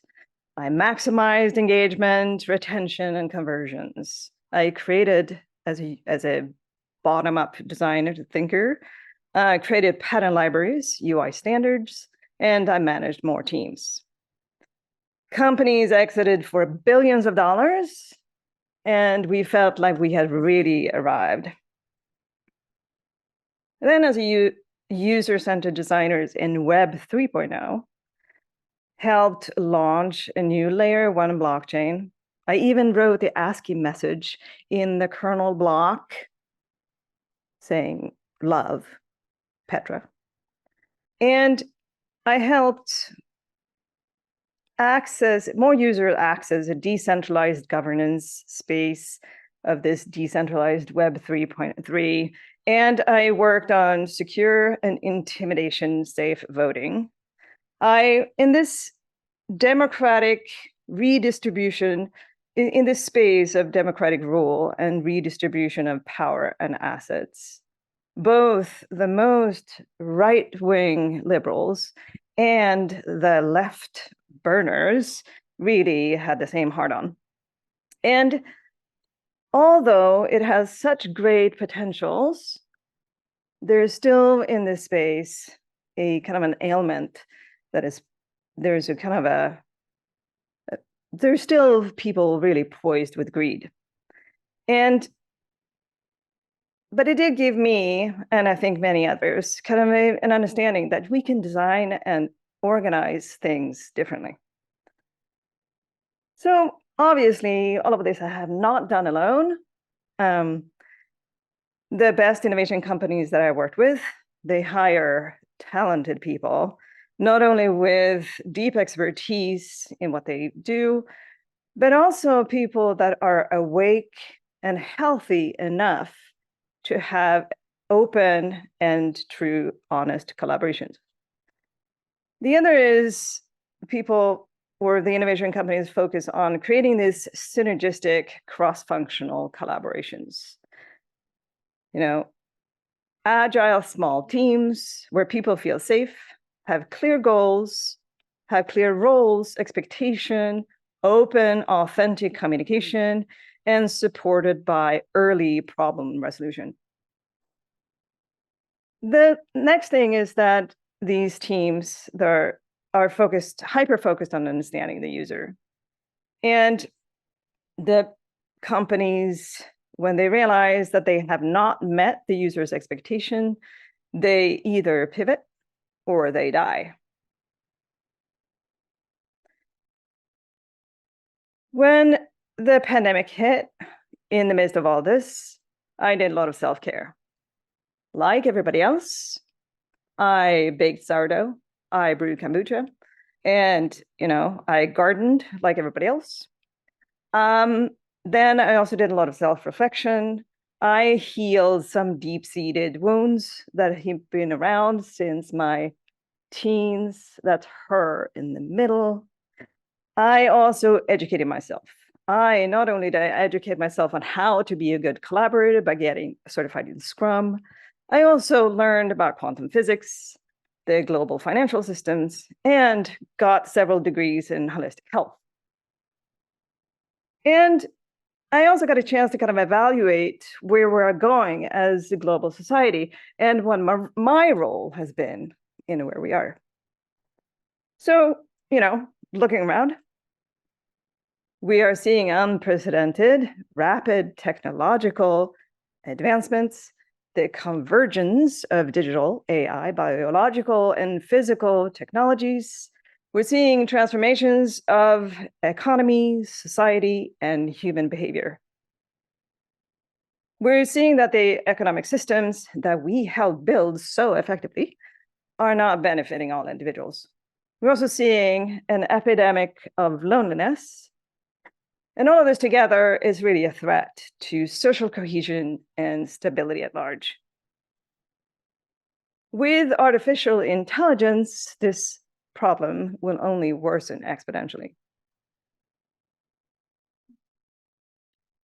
I just got back from DC last week. It was the Quantum World Congress of 2023, second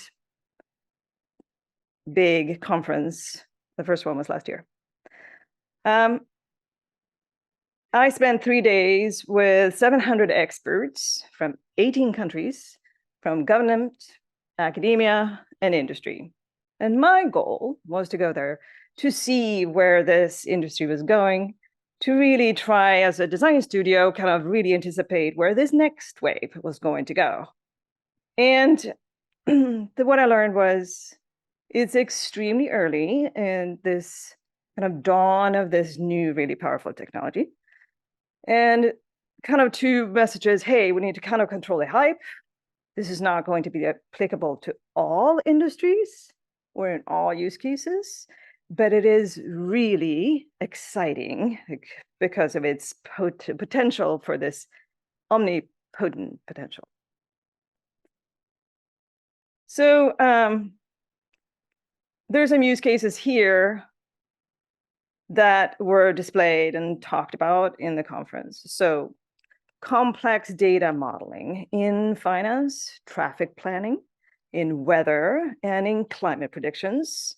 NASA was there, big kind of complex systems. We can do lots of data modeling and scenario planning. Optimization of power grids, of traffic flow, of supply chain, also in cryptography and data security, which is important. Also in timekeeping and navigation, we can start measuring time in nanoseconds, and that will give us really accurate GPS, not only over ground, but also in water and inside the earth. Disease and drug discovery in the medical field, chemistry, and completely new materials. And also exponentially faster and more effective processing of complex algorithms used for artificial intelligence and machine learning. There was an underlying signal that I picked up. And that was partly because, the Department of Defense opened the conference, but also just kind of having general discussions with people. There is an underlying uncertainty of where all of this is going to go. The vast number of use cases in all of these different industries is really kind of giving people an uneasy feeling. And because of this uncertainty or ignorance, there's a really kind of feeling about how do we monetize this? We need to do it now, and who is going to be first? There's a race about trying to find what the most effective methodology is to build hardware and how to really kind of be first to hit that kind of unicorn. And the other is the kind of the feeling of having to protect ourselves, national security. How do we, protect us from them? But at the same time, everybody agreed we cannot do this alone. We need a global collaboration. We need to educate a completely new workforce that does not exist. Not only the quantum physicists, but all the surrounding people and designers that need to support this. We need to be able to have that talent go across borders, just like geodisplacement is going to need us to move across borders. And we need to come together around ethical rules, around regulation, how to make decisions, how to get all voices heard. And the top-down methodologies that we have worked with in the past are not going to work any longer. So I talked a little bit about, this greed and kind of the, how do we protect this, or how do we monetize this? And how do we kind of protect not our national borders, but also our IP? And, it all comes down to money. And money in itself is neither good nor bad. It's actually one of the only trust systems that we have built across our globe that goes beyond borders, ideologies, religions, sexuality, you name it. And thanks to money, we're able to cooperate despite not even trusting each other. So money has become a pivotal part of our existence, much like air, water, fire, and earth. And there's not, it's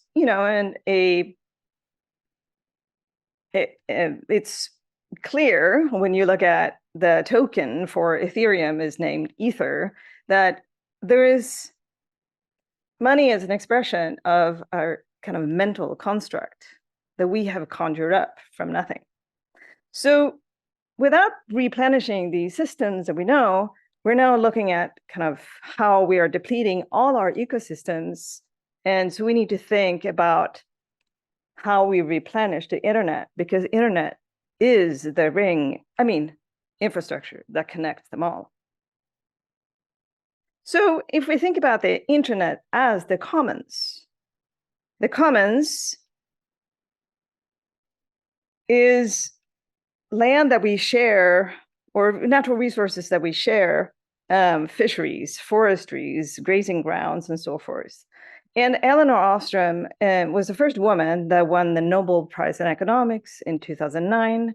She won this based on her thesis about managing the commons. And if you look at her 8 principles of managing commons, they overlap very nicely with not only innovation teams and how you lead Scrum teams in engineering companies, also in how we're decentralized and organized in democratic rule in DAOs in Web3, but also very nicely with ancient, century-old, small trust-based economic systems that exist around the globe. So we need to start thinking bottom up.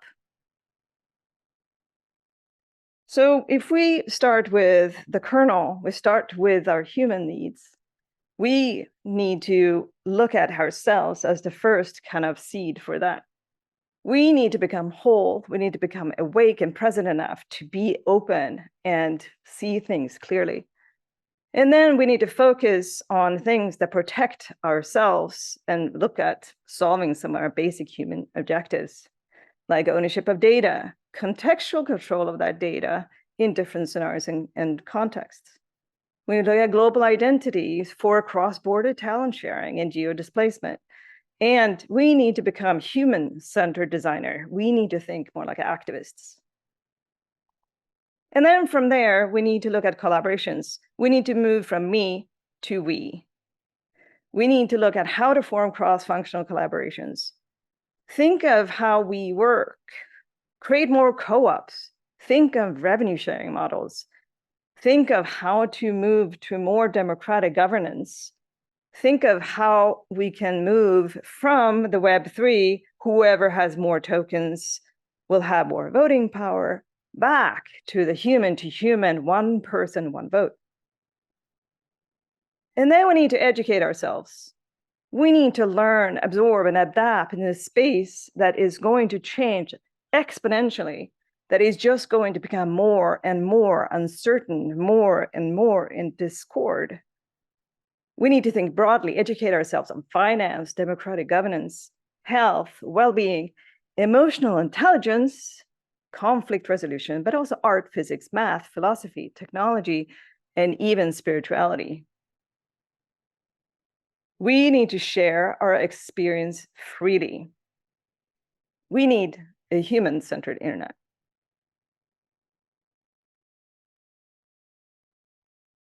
A human-centered internet would generate a global network of self-governed collaboratives run by emotionally healthy individuals that would act as a democratic, symbiotic, and stabilizing partner to current economies. The human-centered internet would facilitate a member-driven local bottom-up marketplace with a democratic co-op earning distribution model, even universal basic income. A human-centered internet could also unlock access to affordable services like insurance, financial service, mediation. External private businesses could be invited based on values of market fit through collective bargaining. A human-centered internet could provide a platform collective, democratic bottom-up decision-making around population, environmental, systemic needs, resource allocation, and policymaking without the influence of corporate and private donors.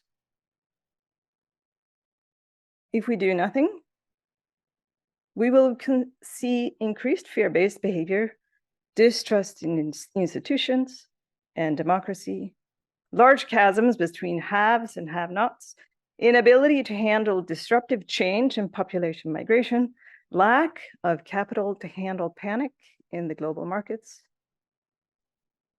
We are the solution. I started teaching in the Media Design Practices MFA program here at Art Center over a decade ago. After years of teaching architectural design, I was always attracted to digital media as a subject because, like architecture, it is sort of about everything.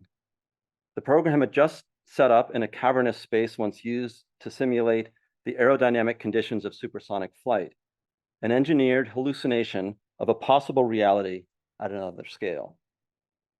It was the perfect setting to stage an exhibition of designers, architects, and technologists whose work is also oriented towards hunches, speculations, and what-ifs. With co-organizer Anne Burdick, we put together a guest list. Social utopians, Ballardian dystopians, techno-fetishists, liberation futurists, heroic neo-moderns, art world outsiders, art world insiders, progressive policy wonks, reactionary policy doctors, pure science materialists, agents of the singularity, burners, sci-fi enthusiasts, lit major poets, art smart, ironic pranksters, earnest engineers, and many more. The list actually goes on quite a ways. I'll stop. The wind tunnel was built for machines, so we constructed a new machine to occupy the space, giving it a sort of residency. It was 20 meters high, a metric ton suspended, and we called it the rather large array. It hosted the Designs Fictions exhibition, produced regular scans of the space with its array of cameras, and output live catalogs that were not just chronicles of the show, but of the time you visited, including yourself in your own catalog. The exhibition had footnotes placed where they should be, footnotes, with miscellaneous reflections by smart people, most with the words design, future, fiction appearing frequently. We collected essays exploring these ideas and started an imprint, Art Center Graduate Press, and published made-up designs fictions.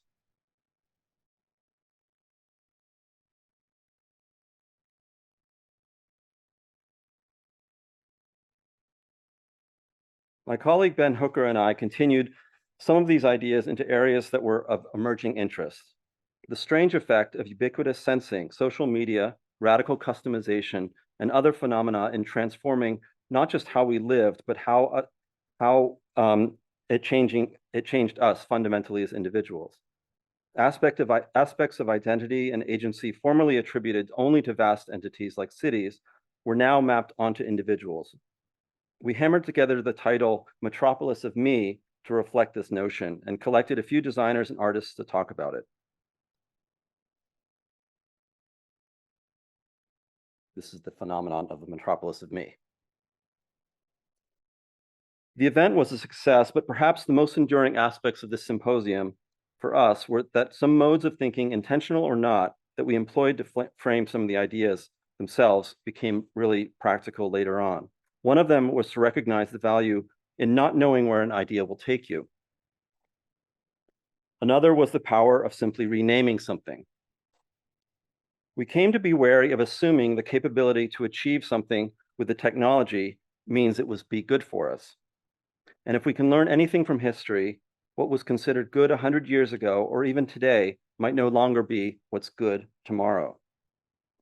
Similarly, a recognition that what might be improvements from an engineering perspective are sometimes opposites from other perspectives. Another is simply that many developments in design and technology often seem to address humans' lives and values 5 or 50 years ago, but sometimes overlook how fundamentally needs, wants, and values are altered by each new technological transformation. We became interested in aesthetics as deeply connected to these changing values, needs, and wants.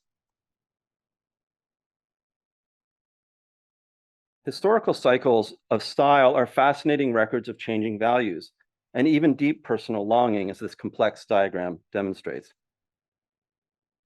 We played around with new frameworks to explore. We tried to characterize a particular brand of design and research and fiction and art, which, as Picasso said, is the lie that tells the truth. Then there was the idea of the dumb question. Design is fundamentally an intermediary discipline. You have to know a lot about a bunch of things without necessarily being the expert in the room. But you have the privilege of asking the big dumb questions everyone assumes have been already resolved or accepted.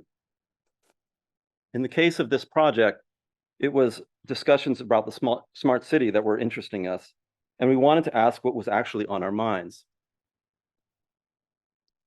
Finally, all of this pointed to a notion that felt true to us, that we were often simply asking the wrong questions. Designers need briefs. They desperately need fresh briefs. At another event, I, with Sean Donahue this time, turned to the disturbingly familiar scenario following many of the massive, often climate-related disasters worldwide. Plan A wasn't working, and neither was Plan B. We chose to employ our sophisticated approach of dumb and obvious. What if communities anticipated the inevitable need for food if services were cut off by transforming grocery store discount cards into temporary key cards for locals to safely access goods at local grocery stores? Alternatively, what if, like squirrels, we stored human-safe protein and water in the infrastructure around disaster-prone areas? What if houses in wildland-urban interface areas were designed to safely burn down, allowing the natural burn cycles of the forest while saving municipal resources?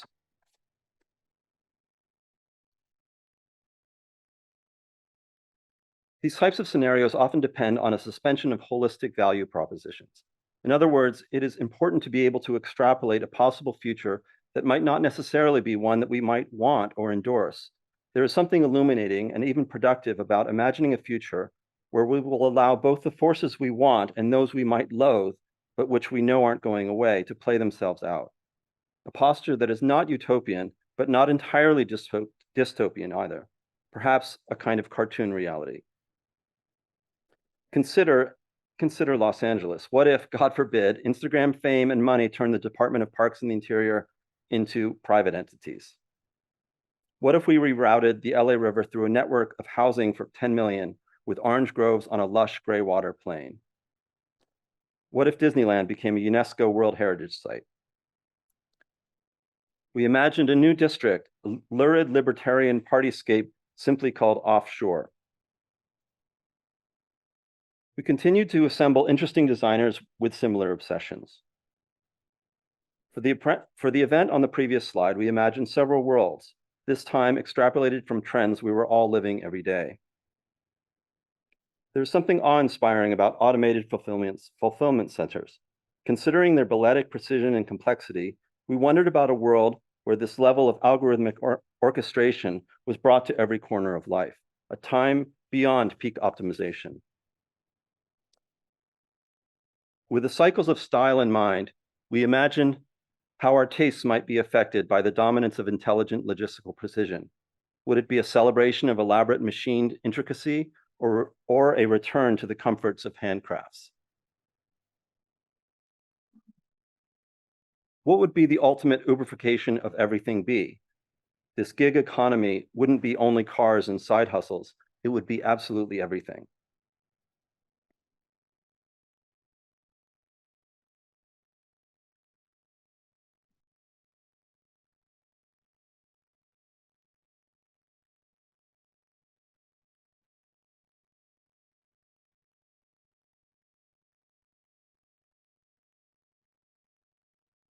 Every home is now a broadcasting station for the remote work and social media. How might dwelling units change shape to serve this now central function? Suburban houses no longer with curb appeal, but with zoom appeal. Facing south, backdrop gardens.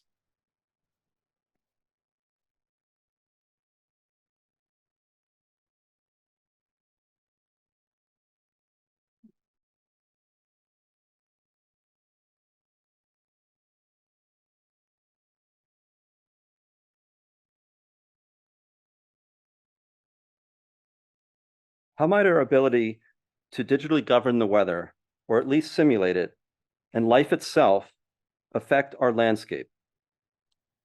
Could we script a sunset or launch a personal vortex of songbirds?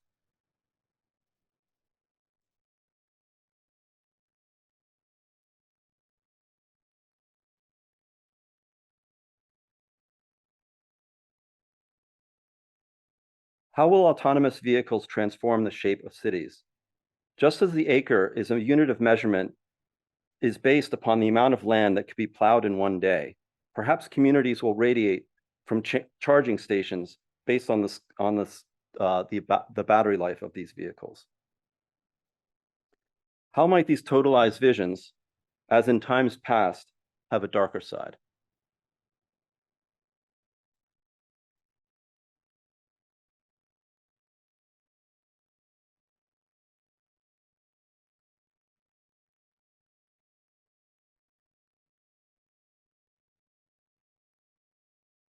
The robber barons of the Gilded Age determined much of the shape and appearance of the American cities.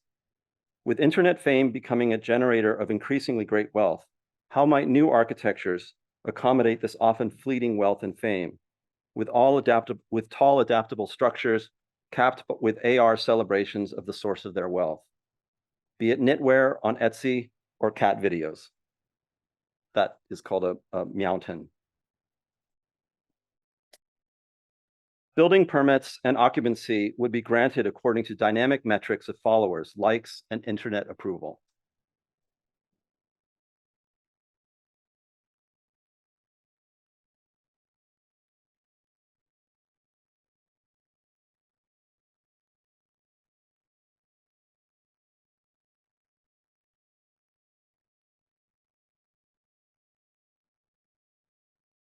You can see we like lo-fi or even no-fi, you might say. I continued this exploration of design and technology as, in part, ultimately affecting culture in a very fundamental way. How do we find our place in a world run by intelligent machines? How might familiar concepts transform in our collective and individual imaginaries? As an ongoing project, I've been interested in reimagining familiar typologies according to how we might understand them in the future.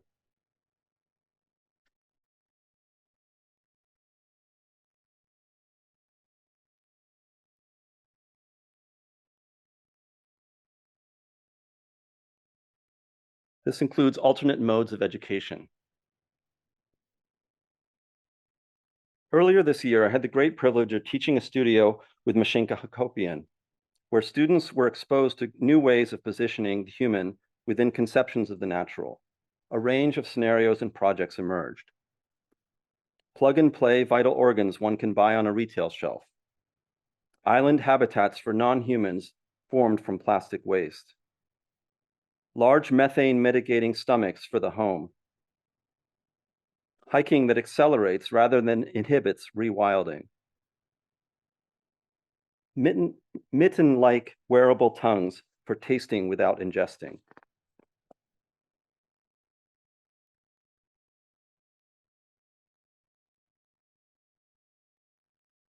Removing dams to live with rather than control waterways.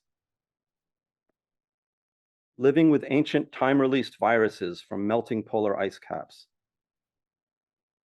A world where humans and plants exist in literal daily entanglement. A photosynthetic patch for humans, and a public urban lung. Other ongoing projects are exploring physical structures that exist as public interfaces for a time when we, perhaps, have moved beyond an atomized, solitary relationship with media into a new form of public digital and physical architecture. This project proposes a new type of thing. This thing doesn't really need a name, but we're calling it a nonument. A nonument has no inherent meaning, content, or program. The idea is that a nonument amplifies the real. This includes the realness of the real and the realness of the virtual. A nonument attempts to avoid metaphor, but accidents happen. Often, the form of a nonument is exactly what it needs to be to manifest a quality only physical, material, and space can produce. Virtual spaces can collaborate with it, like augmented reality in reverse. Some monuments are follies, functionally pointless, but deliberate in their delivery of a cultural desire. These also augment reality, but in an analog way. Monuments are meaningless on their own, but they dream of being like cathedrals or novels, interfaces for their era.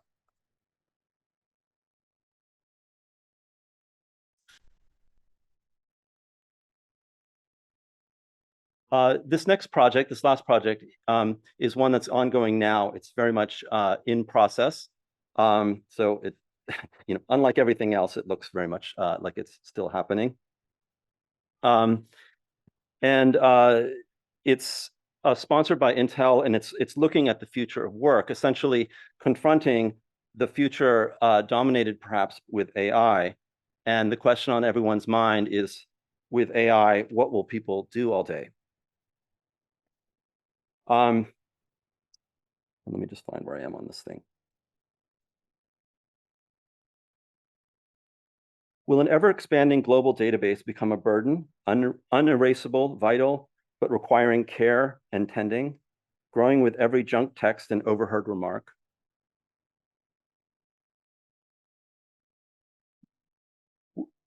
Will demands for an always-on network of ubiquitous communication clash with the energy it requires, leading to new aesthetics of sustainability? Will crypto mining and high-def streaming be deemed garish in favor of a return to 8-bit but 24-hour connectivity with friends and workers? How might these assume a new form of digital collectivity, like a Hobbesian Leviathan?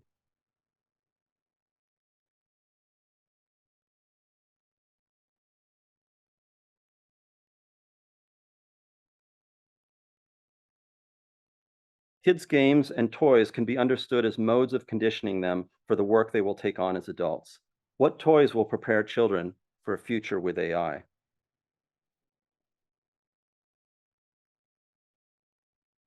Will white-collar work become nomadic, encouraging collective gathering, but in mild, non-urban settings? Will the infrastructure to cater to human needs shrink only to the essentials, with the non-human world of machines assuming the rest? Will work for some amount to tending to these algorithmic bosses, manifest as lucid, growing digital structures, not metaphors exactly, but living diagrams of corporate operations and interfaces with which we can adjust them?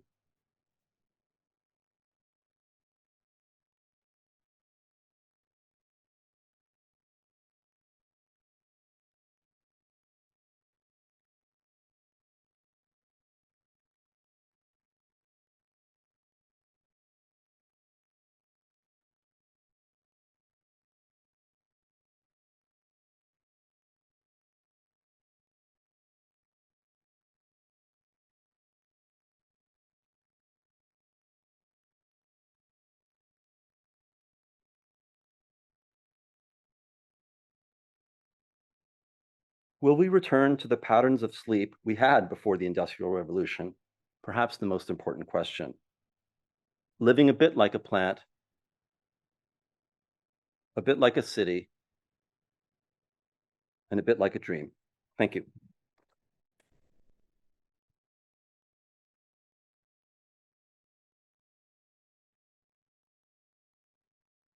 And here we are entering into our panel conversation.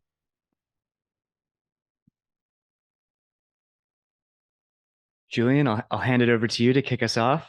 We're sharing mics, and just a quick note that when we do have Q&A from the audience, to please speak from that mic down here. So if you have a question, to articulate that so we can get it on the record. And yeah, we're here for you all. So, or really, they are. I'm not.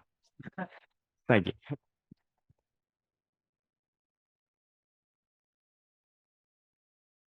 All right. Hello, everyone. If you have a question, please make your way over here. We'll take questions as they come, but I'll get us started. I think, one of the challenging things about doing futuring and futurist design is that there is so much bad news about the future, and it's very easy to be overcome with a sense of doom and panic and think, well, we're kind of powerless to do anything about it. And I feel that way sometimes too. Sometimes I have to stop reading the news. It's very depressing. On the other hand, I maintain a sense of optimism about the future, and partly it's by choice. It's like I would prefer to be optimistic than pessimistic. There's more possibilities and opportunities in optimism. But I think also there's always an opportunity in times of great chaos to reinvent things. And we are in a time of chaos, and there's going to be a tremendous amount of sociological and political upheaval at the end of this decade.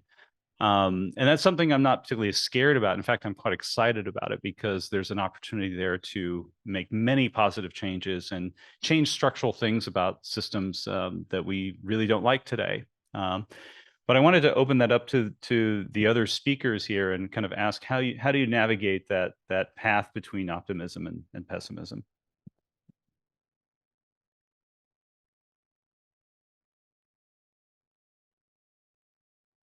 All right. So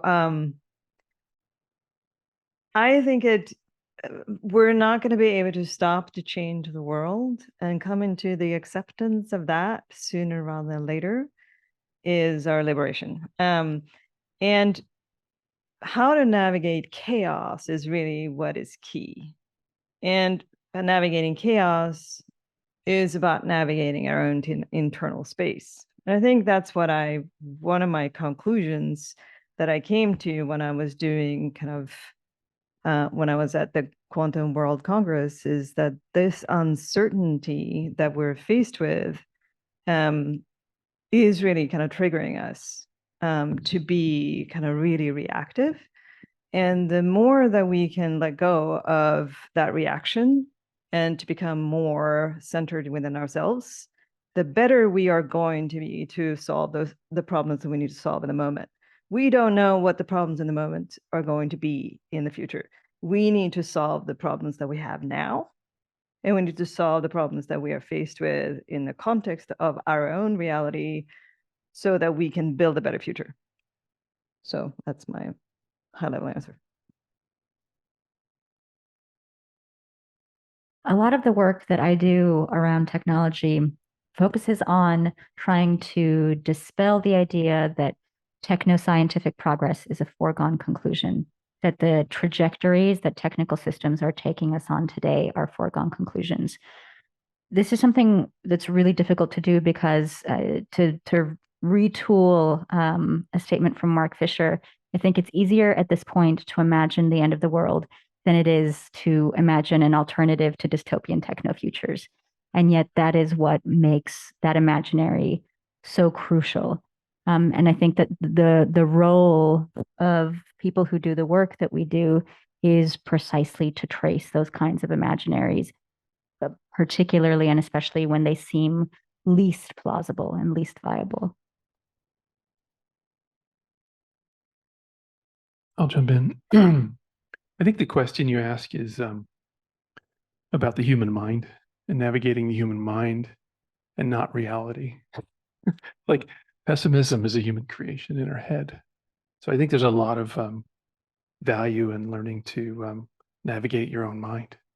And so what I do is I started meditating 5 years ago. My family thinks I'm a freak because of my history, my family, whatever. But I think understanding the difference between, the thoughts that are going through your mind versus objective reality is a really important, like, personal step that's helped me. And then a couple other points that aren't mine, but I'll repeat. I had a dear friend, Søren Peterson, Dr. Søren Peterson, who was a graduate of Art Center and then went on to get a PhD at Stanford in design. And we worked together for a long time at BMW. And he said, Richard, there's really no choice except to be a pessimist. I mean, sorry, except to be an optimist. Is there any choice, really? I mean, how do you want to live, So I kind of just wake up every day and I think, you just have to be an optimist. And I just think that way. There's no other choice for me. I certainly get challenged by my monkey mind.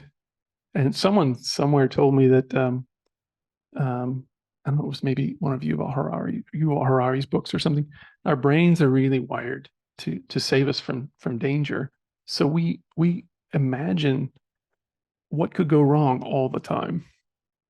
And that's good.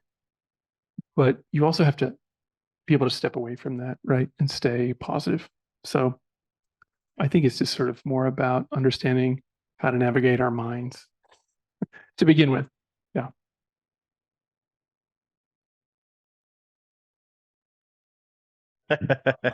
We're all being deferential. I'm quite pragmatic about it, to be very honest. I think situating yourself within the struggle of that and relieving myself of some of the hubris that design rhetoric offers a lot. I'm changing the world, I'm saving the world. Yes, in the spirit that maybe that motivates us to enter into that, but where can I intervene and where can I contribute, and who am I as a recipient of this, knowing my gender and age and background, and who should I not be imposing those worldviews on, and trying to put myself in situations where I'm complicating those spaces and supporting the complication of that as a way to do some of the work that I'm focused on through my practice, at least relative to that, and working with students to manifest that with them as part of that experience in coming design. What do you want to hold space for in design? What does design need to provide you in your worldview and your orientation to be able to contribute to the world and making a space for that?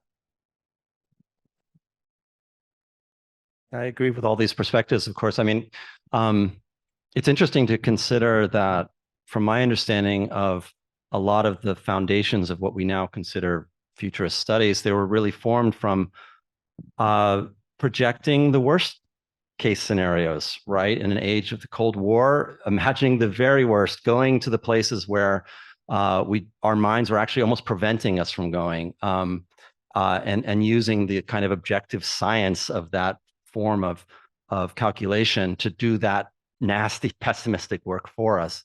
And it's possible that we could put machines to that labor again, in a certain way. I think that, I mean, the points that have come up are all, of course, true. We're, as humans, inherently pessimistic to imagine worst case scenarios, but we also are inherently optimistic in forming communities and finding ways to find strength for in the midst of all sorts of peril.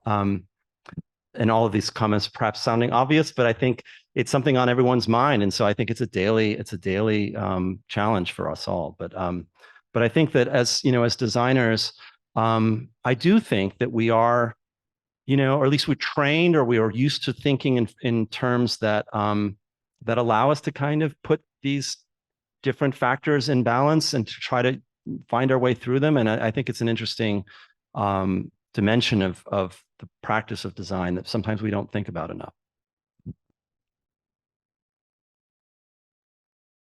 We don't have any questions yet. All right, my next question is about prototyping the future, and this notion as the designer, as a sort of both observant of and participant in the future. And I think all of us in many ways kind of put ourselves or students into these future contexts and design within those contexts. To me, that's extremely important for a couple things. One, it helps to teach systems thinking in terms of how systems are interconnected. But it also helps to recalibrate our time measurement. And so we can stop thinking in terms of months or quarters or years and start thinking in decades and centuries, which really opens up your thinking a lot. But I wonder if each of us could talk a little bit about kind of how that occurs in your practice and its significance.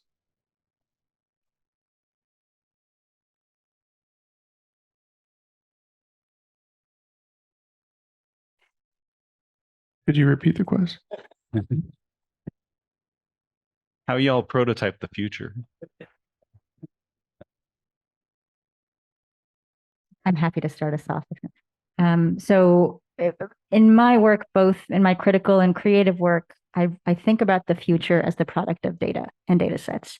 And much of my work, including the book that I presented, the Institute for Other Intelligences, is asking the question, how do we need to tweak both the content of the data sets that we're using and our practices of data collection, data labeling, data aggregation, in order to produce different outcomes and different results?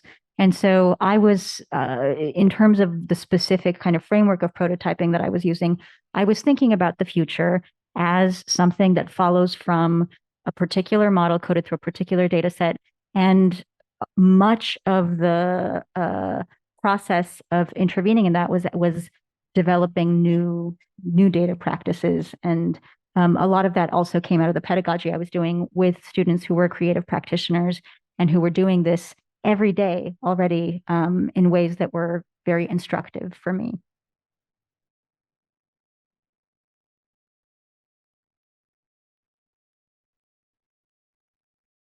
So I think the methodology that I found most effective is asking why. So asking why in a scenario where you see something is wrong and you want something to be different, ask why that is happening, and then do a deeper dive. You get that answer, and then you ask why to that, and you kind of drill down deeper and deeper and deeper, and at some point you get down to kind of really fundamental kind of philosophical questions, and then cross-referencing different other bigger, system thinking, like quantum physics or understanding your own inner space through meditation. And you start kind of cross-referencing these different ways of looking at the world, and you start seeing kind of overlaps. And you start seeing things, okay, this is how nature works. How can we apply that in technology? This is how my view of an kind of clear view of reality works. How can we apply that to collaborations and system thinking within technology? So I think that's why I'm arguing it's really important to kind of drill down into all these different areas of expertise, to drill down into kind of the basic fundamentals of philosophy, art, of language, the way that we see reality, the way that we see mathematics and physics, to see how it's all linked together so that we can kind of understand where something is broken in the systems that we build. So my way of doing kind of research is I built these systems from an understanding of quantum physics. I went to then a conference to learn more about where we are in the space and why we're not applying them to our technology today. So for me, it's all about kind of empirical understanding or empirical research and a broad understanding of different fields. And what we have today is an ability to start applying all these knowledge in broad fields through the tools that are being developed in artificial intelligence and all these kind of new tools that are being built and being accessible to all of us. So we have a chance to rebuild shit from the ground up. We just need to understand why we need to do it and how. There you go.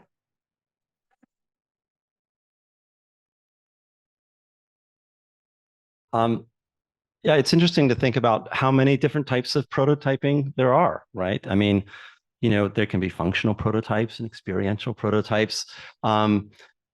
But they also speak to the levels of reality. We use the word reality a lot, but there's so many different types of reality, right? Obviously, there's countless innumerable subjective realities that we all live with. But if you think about even prototyping, it's already kind of become a type of reality. It's putting it out there. In the world of architecture, you make a drawing and now it's sort of a reality. It gets stamped and then it becomes a legal reality, right? It becomes built. All these different layers are according to different dimensions of the whole scope of experience of the world and everything. And I'm only just sort of going there just because I think there is something about these questions, and this also ties in with the pessimism optimism dialectic, which is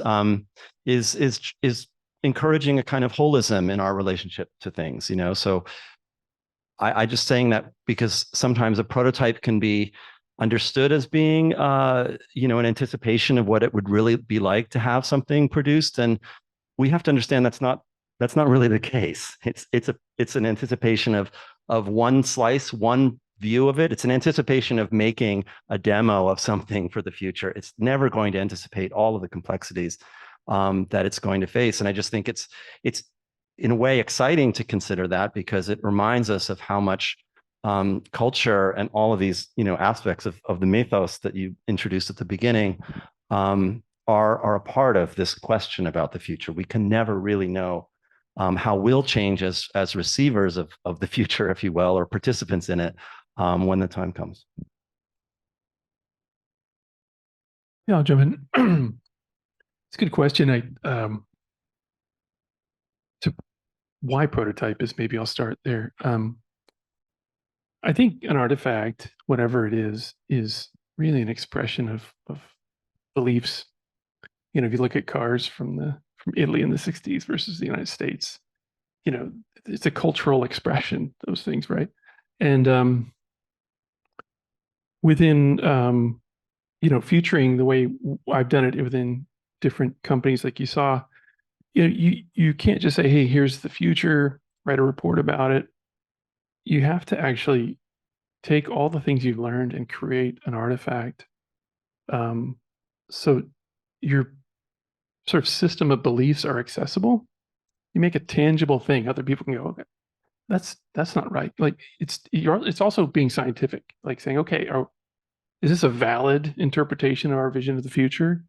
You know, is this really good for people? So it's really important for validation of your beliefs as a designer when you have a vision to get it out there as an artifact, as a prototype. And so that's what we teach in our program too, is the students can't just say, hey, I have this great vision and philosophy about the future and how transportation systems need to work.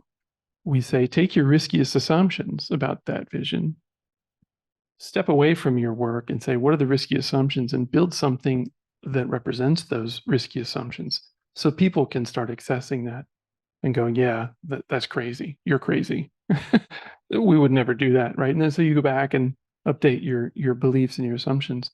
And a lot of us know this, but I think why we prototype is how I get to the answer. And it's just, it doesn't matter what fidelity, it's whatever you can do to get others access to your beliefs and your assumptions about the future. I'll just quickly add that for me, a lot of that starts with recognizing that I have a positionality in all of it, that I'm just not kind of a conduit for a client and the thing that goes into the world, and that I have a role and a being that's part of this thing I'm participating in.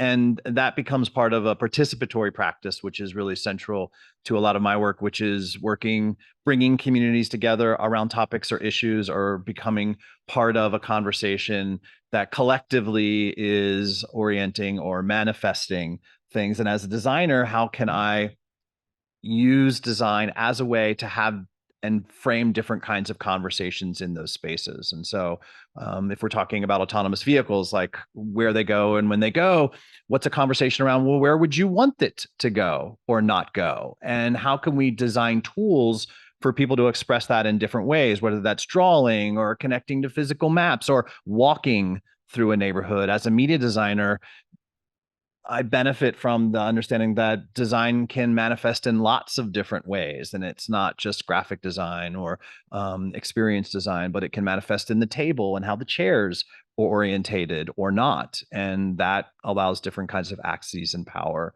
to participate in different ways. So, yeah. Yeah, just to add to that, the work I do at Hitachi, we do a lot of sci-fi prototyping, which is making these little short sci-fi films. And the point of that is to show sort of this human context, show humans in a realistic context using the technology. Since we're projecting far in the future, we don't have prototyping tools to easily build that stuff, so we use visual effects. So if I can't build it in a common tool, we can do it in After Effects or whatever.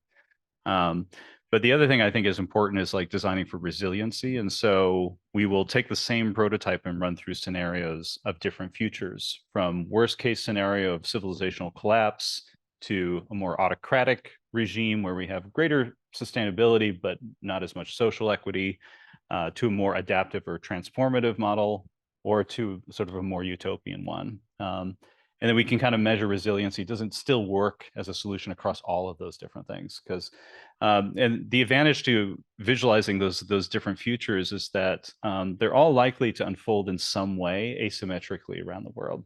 And today, like the sci-fi writer William Gibson famously said, the future is already here. It's just unevenly distributed. You know, you can live in the far future if you go to places like Dubai and Singapore, and you can go to the far past by going to a village in the Amazon, you know. So you can see this whole gamut of human history here today, very asymmetrically. And we can assume that the future will be similar as well. All right, a question coming up.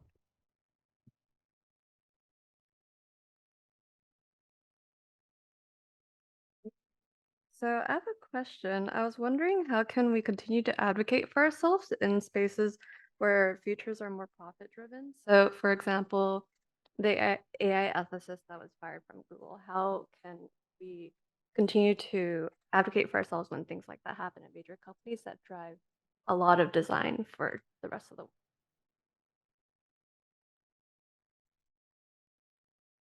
That's a fantastic question, Leslie. So I have never worked in a company context, but I've worked in a research context where I have been very, very closely collaborating with companies. And in one of those capacities, I was a senior researcher in AI ethics myself for a company that was taking the AI ethics reports I was producing and using them to kind of navigate around certain minefields, which was something that I had to grapple with for a long time. And in the example you bring up of Timnit Gebru, in case others aren't familiar with this example, this was a researcher at Google who published kind of the primary essay determining that large language models like ChatGPT and Bard and so forth reproduce biases and asymmetries of power. And she was ultimately fired, as were her co-authors, as a result of publishing this. So this was really an instance where we learned that even if you're hired to do work that contributes to equity and justice within an organization, you can often be rendered precarious for doing that work that you were hired to do. I take a great deal of comfort and solace in the fact that there were thousands of people who signed on to condemn the firing of Timnit Gebru, that she is now doing extraordinary and really visible work in the field, and that there was an ecosystem, a cultural ecosystem and infrastructure that was ready to sort of stand in solidarity with her, which I think indicates that the tides are shifting. And I know many groups of artists and researchers who to this day won't work with Google because that happened.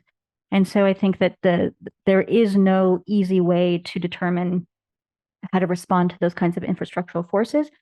But I think that we are seeing real momentum in terms of the kind of radically different sensibilities at play today than there were even 10 years ago.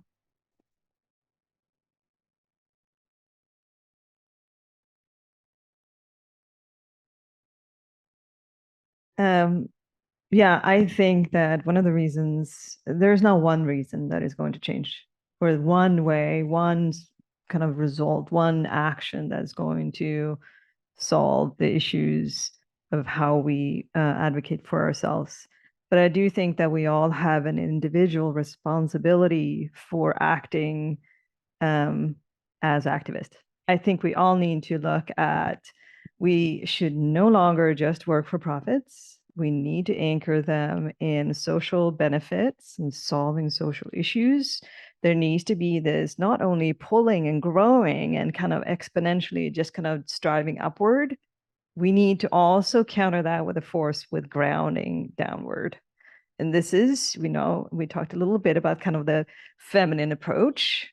This is the feminine approach. This is grounding into kind of the collaborative, more kind of coming together type approach and growing organically upward.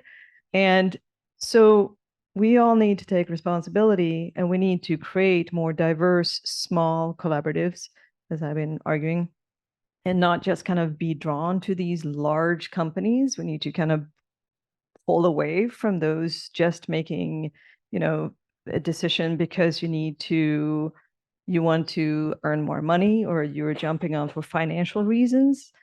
We need to also ground them in real tangible results for all people. Yeah, go do it now. If I could segue, I think building on that,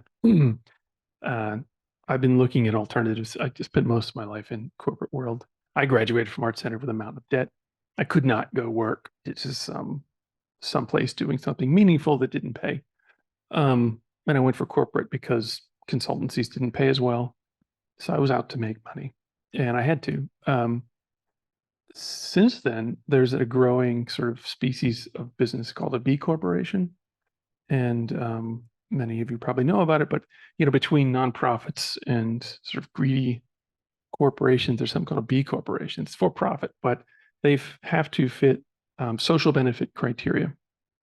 And I really think those need to just explode and grow and grow and grow. And if I have anything to do with it, that's what I will be doing is starting up B corporation. So the company I'm working at, the startup, is a B corporation compliant company, and it is my sort of goal is just to continue to build more and more startups that are B corporations, and hopefully there'll be more of them soon.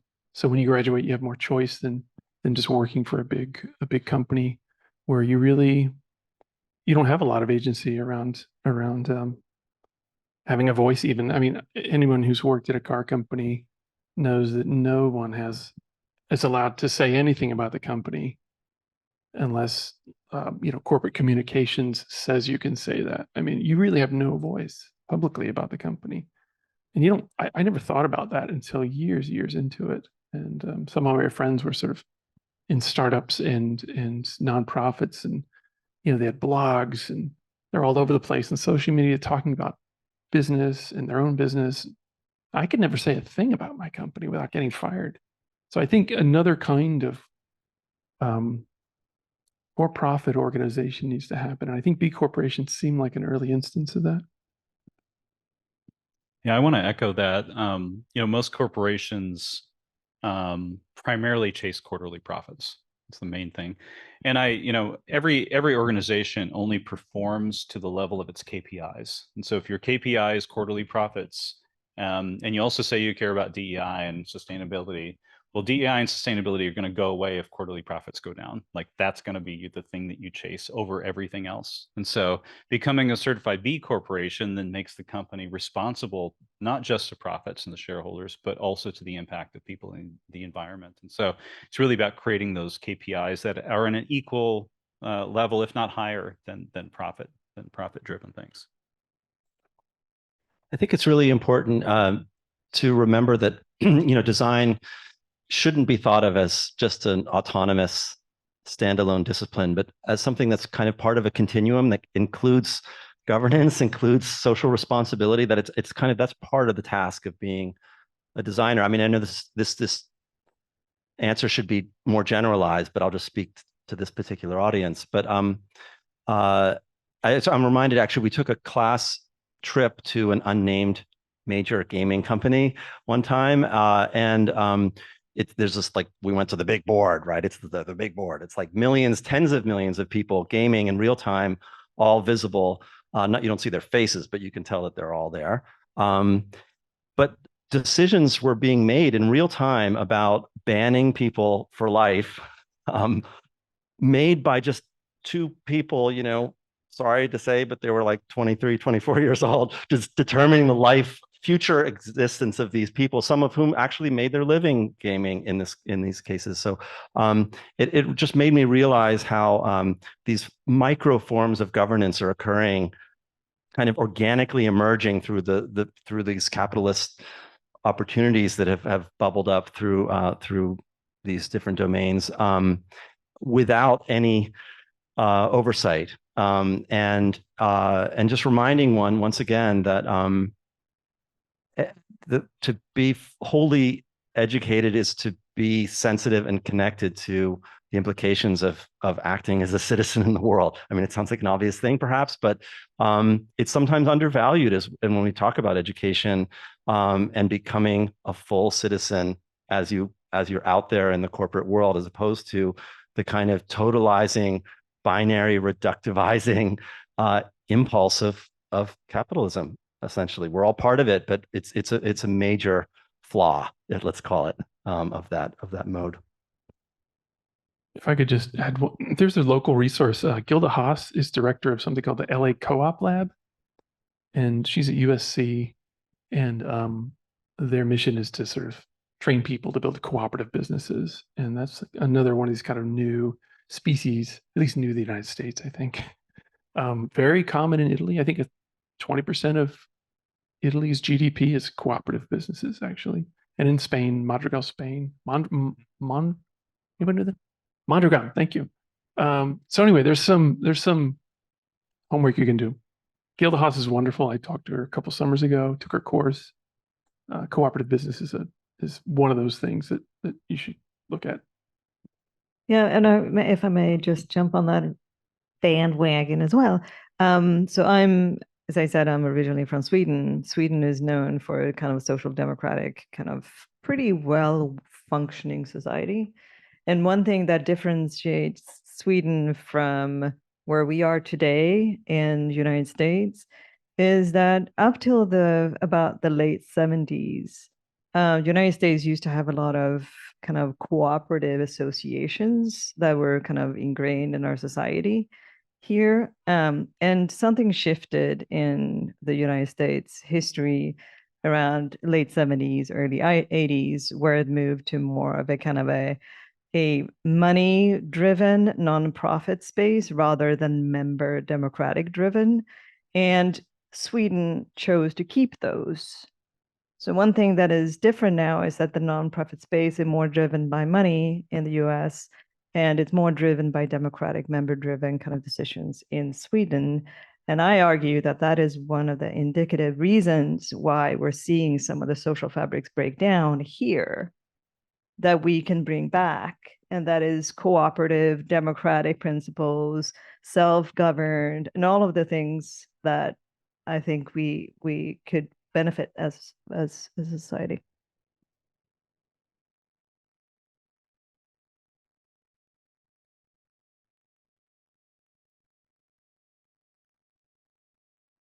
Hello. In one of the break moments, Mashinka made the observation that she hadn't been in a situation with so many different approaches to futuring. And we were saying, well, that's probably because it's a design school. And where I think we are all futurists. And I'm just curious from, as a design educator, the implications for how we teach design if we shift the definition of design to prototyping futures. Because I think that's a really apt definition. I'm curious how that would change what we have to bring to the classroom in our curriculum. The best resource that I've ever encountered for this is Sasha Costanza-Chalk's Design Justice. And this text and this approach, which emerges from the Design Justice Network, takes as its basic premise what Anne articulated so beautifully, that design is at its core a practice of prototyping the future. And so if you recognize that, then you must also recognize that if you are designing a future, then an orientation toward justice should be the guiding principle of that process. So the Design Justice Network, which is something that I teach in every class I teach, even if it is utterly unrelated, I find a way to squeeze the text Design Justice in. It proceeds from the assumption that people most impacted by design are the ones who should be leading the design process, that people are experts in their own experience, and that the knowledge that people gain through their lived experience as bodies in the world is as valuable, if not more so, as the expertise that designers bring to a scenario. And so for me, that text has been one of the core kind of ballasts of the work that I've tried to do pedagogically. I think a lot of the design methodologies we use are perfectly suited for doing future studies and prototyping. It's a matter of changing our mindset and our time frame and being able to step into a different context. And that can be extremely difficult. And this happens all the time, with my students. Sometimes we'll be doing some future casting and they'll say, oh, it's 2050. And then this person pulls out their phone and I'm like, wait a minute, we're still using phones in 2050? You know? And so it's hard to kind of step out of the assumptions of all the stuff we do today, how we do it. You know, a lot of our behaviors are actually driven and determined by the technology we use. If you go back 20 years, everyone's acting differently because our devices were different. So our posture is different. What we're doing when we're walking around is different. So it really helps to develop those scenarios and then act them out. And then you start to iterate, and you start to take things away and say, wait a minute, if there's no phones, what's replaced that? What are we doing instead? Maybe nothing's replaced it. Maybe it's just obsolete. Some technologies just fade away. So I think it's about, you know, taking our current methodologies and how can we sort of move them into that future context and immerse ourselves in it to get a sense of what it feels like.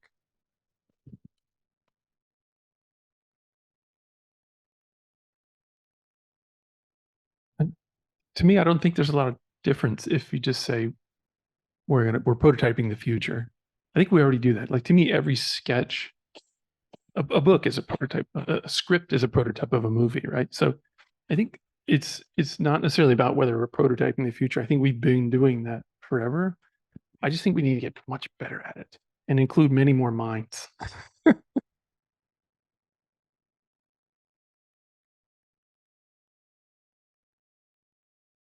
Thank you. Now that's much more helpful. Okay, now I get your question more. Yeah. Then it does change things significantly. Yes. Problem solving feels very reactive. Although, my view. I mean, whenever we have a design challenge, one of the first things that you do is you define a problem statement, what it is that you're trying to do. So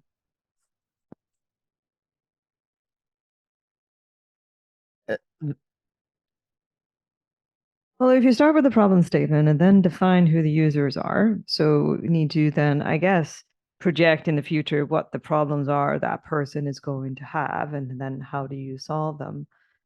It's more of a challenge to the rest of the group. I would just say that the invitation that I think that offering provides is a way to, at least the thing that I get excited about, is a way to kind of unscript some of the territory or pathways that design has within 20th century context aligned with or been leveraged to do for others or other capacities. And within that, I think the reframing allows us to talk about how do we want to get there, not just what do we want to contribute, but are users the right word, or is a process of prototyping using a certain material the right approach? And so it allows us to kind of turn inward a bit and begin to reframe not just thing we're putting in the world, but how we want to be agents with the mechanisms or the languages and the knowledge tools that we have, because designing is knowledge production, just like writing is and speaking is, and to that. Yeah. To that. I'll jump in a little bit. So I think I understand your question now better. Some examples would be when I was at BMW Design, I wasn't working on production vehicles. I wasn't solving, problem solving. I was working like way out in the middle of 20 years ahead. And it was more like problem finding, maybe. And we didn't know what we were going to find, Our projects started out with big questions, they weren't, and nervousness, right? The board was very nervous about the future. They saw a lot of this coming and said, we need to know more, right? What problems do we need to avoid or deal with in the future? And so some people call it problem finding or opportunity finding versus problem solving. It's one way to look at that. And I think that's a lot of what I think that's what my team's done. If you're like way out there in the front end of sort of these industrial companies. Yeah, I had another thought, but it'll come back. So there's something I really like about it and something I think is limited about it. I mean, what I really like is that it's interesting as just a thought exercise to remove design from the conversation altogether. It just acknowledges that it requires everybody, right? And that even as designers, actually, it requires, working not having your design hat on, as it were, at certain times, right? You have to kind of project your intelligence and imagination into another perspective sometimes to work. So I think that aspect of this sort of provisional redefinition is really powerful, like, and really a good and interesting reminder. I think what's limited is actually, ironically, given what I just said, is actually in a weird way the foregrounding of the word prototype and of the word future.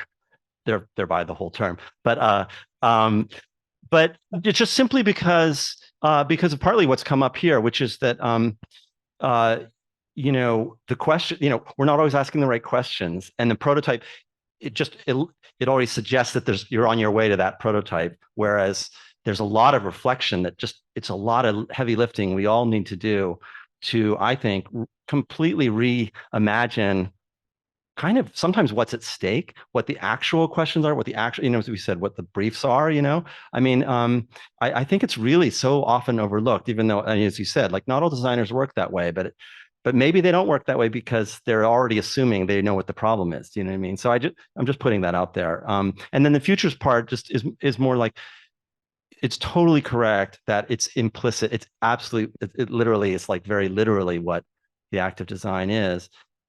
But there's something interesting, of course, about employing these ways of thinking, sometimes to the past, right? Sometimes considering what would our present be if we had done a different thing in the past. And this kind of came up in some of these presentations today. And I don't know, I just think that's equally powerful to help equip our imagination for, once again, addressing the future. But I think it's really an interesting provocation. So one thing that I think is important to do as we prepare for the future is to teach the younger generation how to be more resilient and move and more flexibly in an ever-changing world. So I think it almost comes down to disciplines that are kind of falling outside of the normal design thinking process, is like start bringing like meditation into the classrooms, like starting to ground the kids and to the students to really kind of ground into themselves, to start kind of understanding what the problems are that needs to be solved. So it's not so much about how we do it, but it's, again, kind of why, or kind of grounding into that deeper level. And then the other part of that is to learn how to be a true collaborator. And I think designers are so uniquely positioned to be facilitators and being that kind of connected tissue between cross collaborative kind of collaboration. So it's almost like, how do you become the facilitator that we need to facilitate that design thinking across different disciplinaries? If I could just build on what Tim had offered, in the sense of, I think part of that looking backwards is also, recognizing our own culpability in the problems as they exist. Everything from the gyre in the ocean to exclusionary practices, or sit on our watch and are the result of things that we put into the world. And so recognizing that culpability as a way to begin saying, what are the problems we're fixated on? Maybe we shouldn't be the ones to define them, and how to develop practices that use the prototype as the start of a conversation, not the solution to something, and invite people into that conversation through what we can offer. Yeah, I would love to build on that as well. And I couldn't agree more fervently. I think when you're thinking about design as a process of problem solving, you're imagining executing a particular task in an isolated context in order to achieve a specific outcome. When you're thinking about design as prototyping futures, you're understanding that task and that outcome is embedded in a broader ecological, social, political, economic field. And so it's the difference between saying the problem we need to solve is developing a large language model that would allow people to access information quickly, to how will a large language model produce new knowledge systems and shifts in collective perceptions of reality, and how do we design with an awareness of that? So I think that this shift you initiated, Anne, is really, really, really crucial.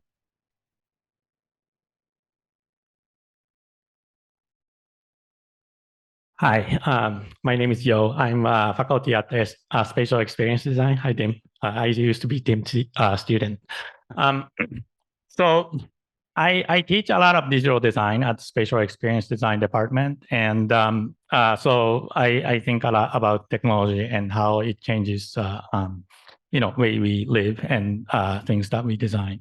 And so one of the things that I believe is that the technology is really rapidly breaking the boundaries of disciplines of design.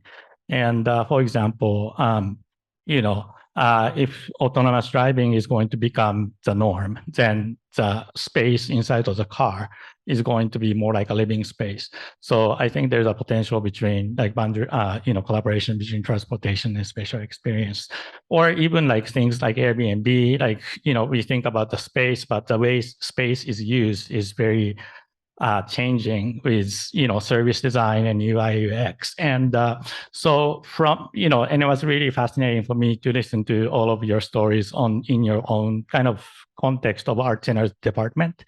And is there some kind of insight that you might have from your own department and how you can kind of collaborate with other department in this context of how technology is disrupting, and thus there's new opportunity?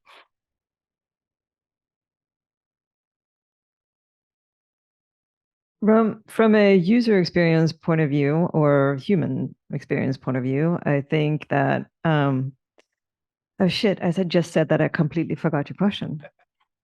Wait, summarize.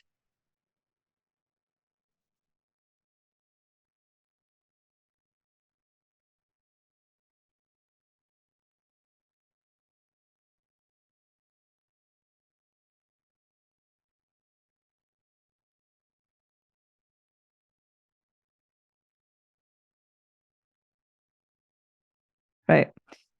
So I think one of the things that we can probably all agree upon is that all the different fields are going to start merging. And I think that we already seeing that with kind of exponential growth of artificial intelligence and the tools out in the market. I mean, and I think we need to kind of lean into that rather than trying to be shy away from it. That's why I almost feel like we need to move as humans into that space as well. So we need to start forming collaboratives where we start kind of referencing our experience and our expertise to be able to solve the issues that we can kind of conjure up. So I think that's key. And I think that's our strength. And that's this is going to be so exciting because we don't know where this is going to go. Because when we start collaborating, we will bring new things and we will solve new problems that we haven't yet kind of discovered. Agreed. I think we were talking right after we all talked that it seemed like there's an opportunity for some kind of platform, some more formalized network of expertise at the school. And I think there's probably a handful that we could put together.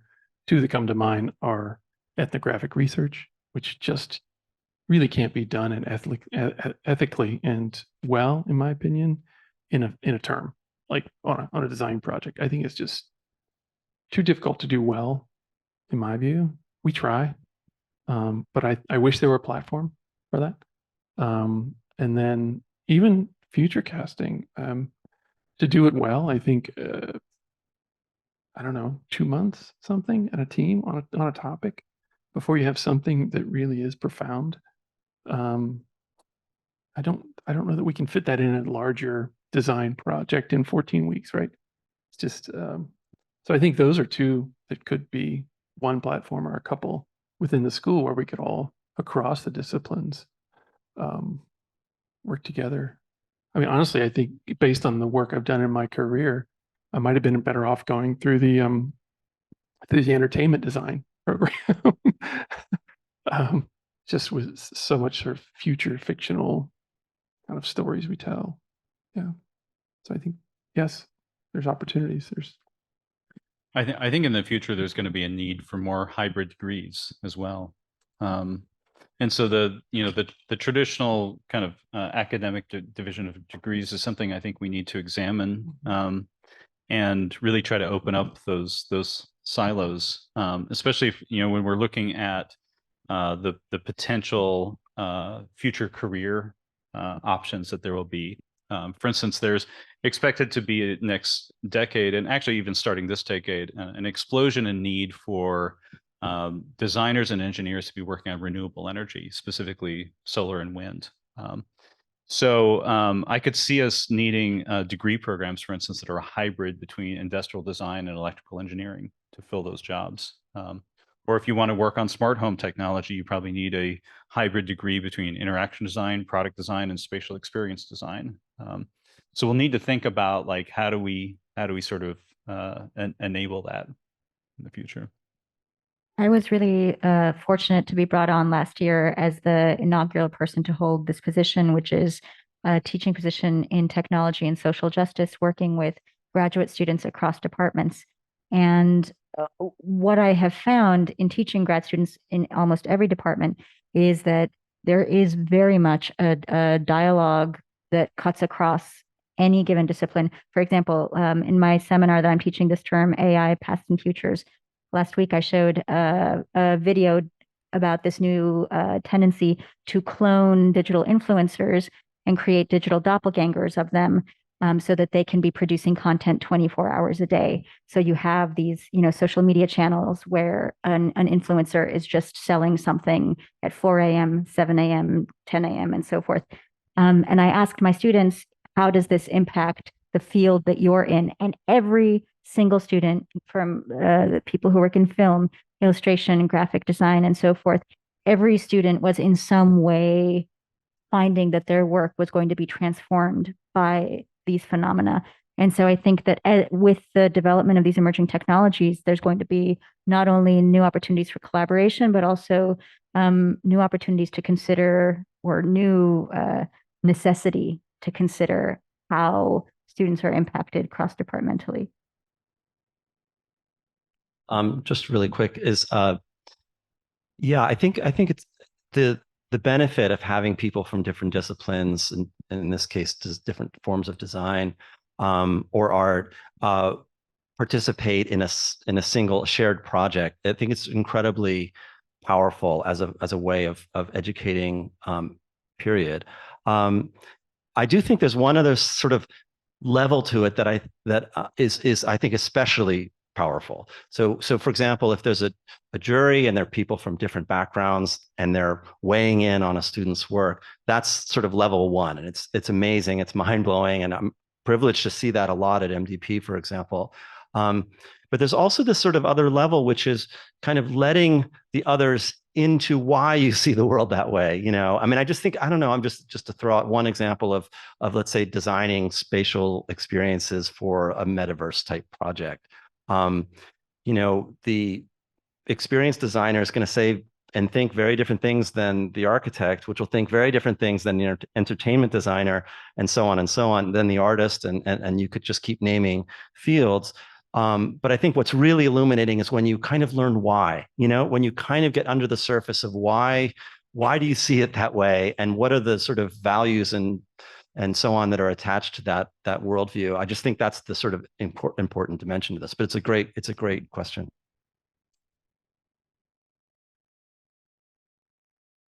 So that's my question. My question actually goes back a couple of comments ago to Anne's point about prototyping the future. And I remember when Alan Tuchinoff, when he was here talking about people think we design artifacts, but we really design consequences. And I think this prototyping the future gets closer to that in terms of accountability and unforeseen or unintended consequences beyond the formal components of a design. So in parallel to that, I'm also thinking about a visit we made at the beginning of the year to some of our partners in North Africa, who are kind of leapfrogging the legacy we have of a post-industrial approach to design, right? Those young people from sub-Saharan Africa who are doing their studies there, as well as north of the Sahel, were very clear that they design for cultural, social, and economic impact in the communities they live in. And then they engage with technologies in a transdisciplinary way to make that possible. So we saw applications that were like autonomy, so people can no longer bribe their way and cheat at their driving test. Let's go right back to your first thing. So I'm just really curious, as we talk about futurism or how we use futurism to inform what we do, how do you relate that specifically to creative technology and what that means here, but also elsewhere? And what are some of the patterns or insights or uses of both forecasting, future casting, and creative technology that you might have experienced elsewhere? If I may. Mhm. So one thing that I did during the pandemic was that I was really interested in why certain kind of societies work better than others. So I started kind of drilling into areas like economic systems. So one thing that, and I'm going to take a very specific example here, and when I was looking at in Sweden, we've up to just recently had a feminist foreign policy. And I was like, what does that mean? And I'm starting to realize that they are focusing on like three components, like 3 R's: rights, representation, and resources. And like breaking down the system of that working, of when you give rights, representation, resources to women in certain countries of unrest, you see a kind of elevation of more peace and harmony, and you can stabilize areas that way. It's like, why is that? Why? Okay, so then you drill down. Okay, and then you look at economic systems where you have more women in society being active in certain economies, and you look at kind of these trust systems that exist around the globe, these economic trust systems that then are 95% women, and how we can use those to bring more women into society and economy to stabilize kind of the global economies. So to kind of, this is what I mean about like looking at different systems and overlapping them, and how we can solve problems in one system that is using a specific kind of model to bring them into another to bring benefits. So I'm not sure if I answered your specific question. I specifically want to drill back into creative technology and the role of who gets to have a future, and whether they conceive others who are not in this room, not living in an orange dot, or not involved in Western North American technologies. What does it mean to them, and what are the consequences that others who participate might design for? I'd love to jump in That here if makes I may. sense? Yes, yeah, absolutely. Something that really struck me a few years back after the military offensive in Artsakh, which is a republic in West Asia, was that in the midst of this, geopolitical catastrophe, a conversation that emerged for the first time was, how do we develop AI strategies and national AI strategies for Armenia to ensure that the nation will have a future? So I don't know if I can underline strongly enough how bizarre that is, that, an Armenian populated nation is collapsing, and the response is, how do we develop a technological infrastructure at this moment in time, because that's the most powerful response that we could have to catastrophe. And I take this as one example of a broad phenomenon that speaks to your question, Maggie, which is that in order to be brought along to a global future, the future that you're scripting as a nation, as a society, has to be a techno future. And if it's not legible to a Western gaze as a techno future, then you are excluded from any imaginary of futurity. A lot of the work that I do is about overturning the assumptions that undergird that. So not thinking about technology just as the work that we do to develop technical systems, but thinking about historical, non-Western, ancestral examples of technology that have been omitted from the histories of technology that circulate widely because they are not legible again to a Western gaze. So I think a real perspectival shift is necessary as we move forward, because if we're conflating drafting a future and drafting technical systems, then what we're doing is developing an imaginary that structurally omits and redacts an enormous percentage of the world. Yeah, I agree with all that. It's interesting too to think about how we're all living in the legacy of modernism still. This massive cultural force that sort of said, we're taking away regional styles. We're unifying the world with some dominant top-down vision, and it has so many virtues as a philosophy from a distance, but you get closer and you realize real people are involved, and that we're now, and so it's become kind of a habit of our imagination, frankly, right? We're just locked within that worldview, and it's very hard to escape, regardless of how much we try to change, and perhaps especially designers, because it's such a powerful legacy. So it's so interesting, and also to consider that, for whatever reason, design and tech have been at the center of that evolution, and so it's just such an interesting thing. And I when it kind of became clear to me that those were linked in that way, it kind of blew my mind a little bit. So yeah.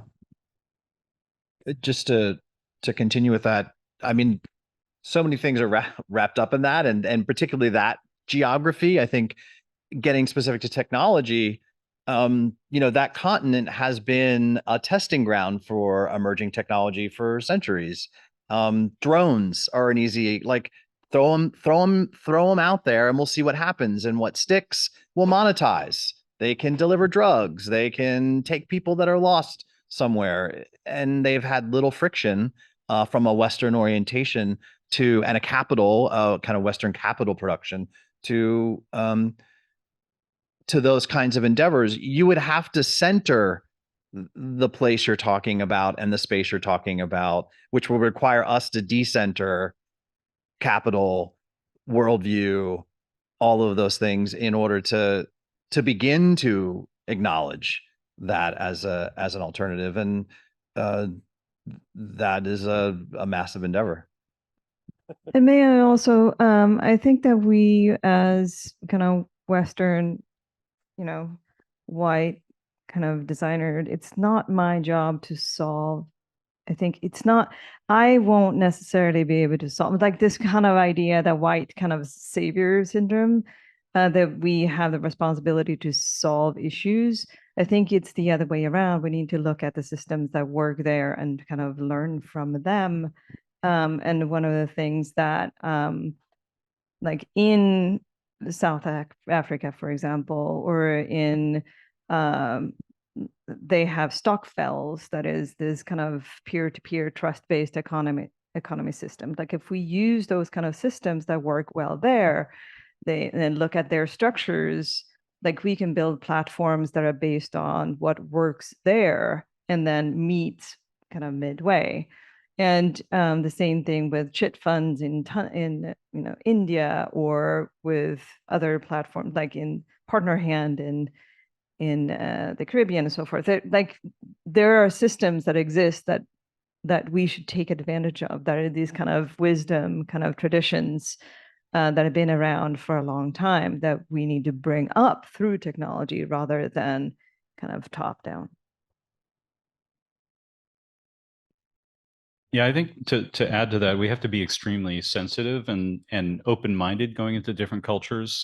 When I was a grad student at the Dutch Art Institute, I had an opportunity to work on a project that put me living in New Delhi, India, for more than a month.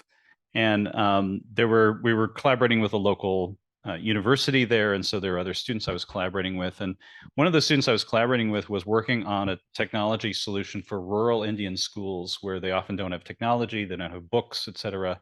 And so, and I helped her with that project. I wouldn't say that I designed anything. I would say, if anything, I was a student really learning. And I really immersed myself. I did my own study of street food culture and the street food vendors as a form of architecture that completely morphs the city of New Delhi and whatnot. But the solution that my collaborator came up with was a little box that was made of a recycled old Android phone and a Pico projector, essentially. Jerry-rigged into a box, cost less than $20 the whole rig, and it ran on a battery. And so it allowed rural schools that didn't have any electricity to get internet. They could get educational materials. They could project on a wall. They basically had a whole classroom in a box. That's not a solution that I would have designed. I probably would have way over designed it, would have been completely inappropriate for the context. So in those situations, I think as designers also, we have to take a step back and really listen and observe and be students and be very humble in those situations. Hello. Thank you, guys. I was curious about your strategies for integrating the reality of these sort of complex existing systems in terms of, sort of economic and business oriented in these visions of the future. Like your example earlier, Julian, talking about the price decrease in solar panel. It's sort of like that's great, but like where are they made? How much does it cost to get them shipped? Like what does carbon look like for that, right? Does it become sort of a system of, having to buy carbon credits, et cetera? So I'm just kind of curious how you look at those just large scale and, insanely complex realities and sort of make sure at least you address them in these scenarios. Yeah, it's a great question. My approach is a ton of systems thinking. I actually make a lot of systems maps and try to solve multiple problems at the same time. So don't see one problem as in isolation. It's connected to a whole web of things. And there are things like that where it's going to cost carbon to make some of the solutions to climate change. So we have to be doing other things in other parts of the system that are lowering carbon so that our overall output is drawing down. At this point, I've started looking at other solutions because there's too much kind of carbon in the atmosphere now. So even if we stopped emitting carbon today, there's kind of too much. We need to figure out ways to draw it down. There's a great experiment in Iceland where there's a facility actually doing direct air carbon capture. And through a process of mineralization, they're storing it underground, actually turning it into rock. It's a pretty cool demonstration of technology.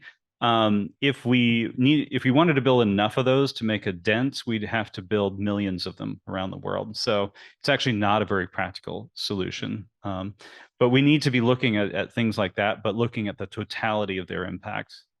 So one of the things I've started saying recently is like systems thinking is the new design thinking. Yeah, I think we're coming to the realization that we can't do this alone, and that we need to be experts of one thing and don't assume that we can solve all of it. We need to solve it together. I think that's and then you got a bunch of awesome tools that you can just kind of use as well. But you need to learn what to kind of look for. So you need to understand kind of the why and the kind of how to create prompt engineering. And so it's this kind of curiosity. You almost need to become the ultimate curious person to be able to know what questions to ask to solve the problems that you need to get solved.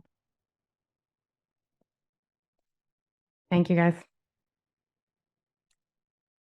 Hello. So as I'm crawling my way up here, I'm kind of hearing the answers to my question already. But so when I think of future, futuring, I can't help but think about all these cities that some of these organizations are building, like the Line in Saudi Arabia, and this new city that's bought by billionaires in Northern California. And on the heels of Climate Week in New York City, I can't help but think all these projects feel very misguided, and the real problems are actually political problems. It's not like we have a lack of ideas and imagination and innovation in the world. It's actually something else.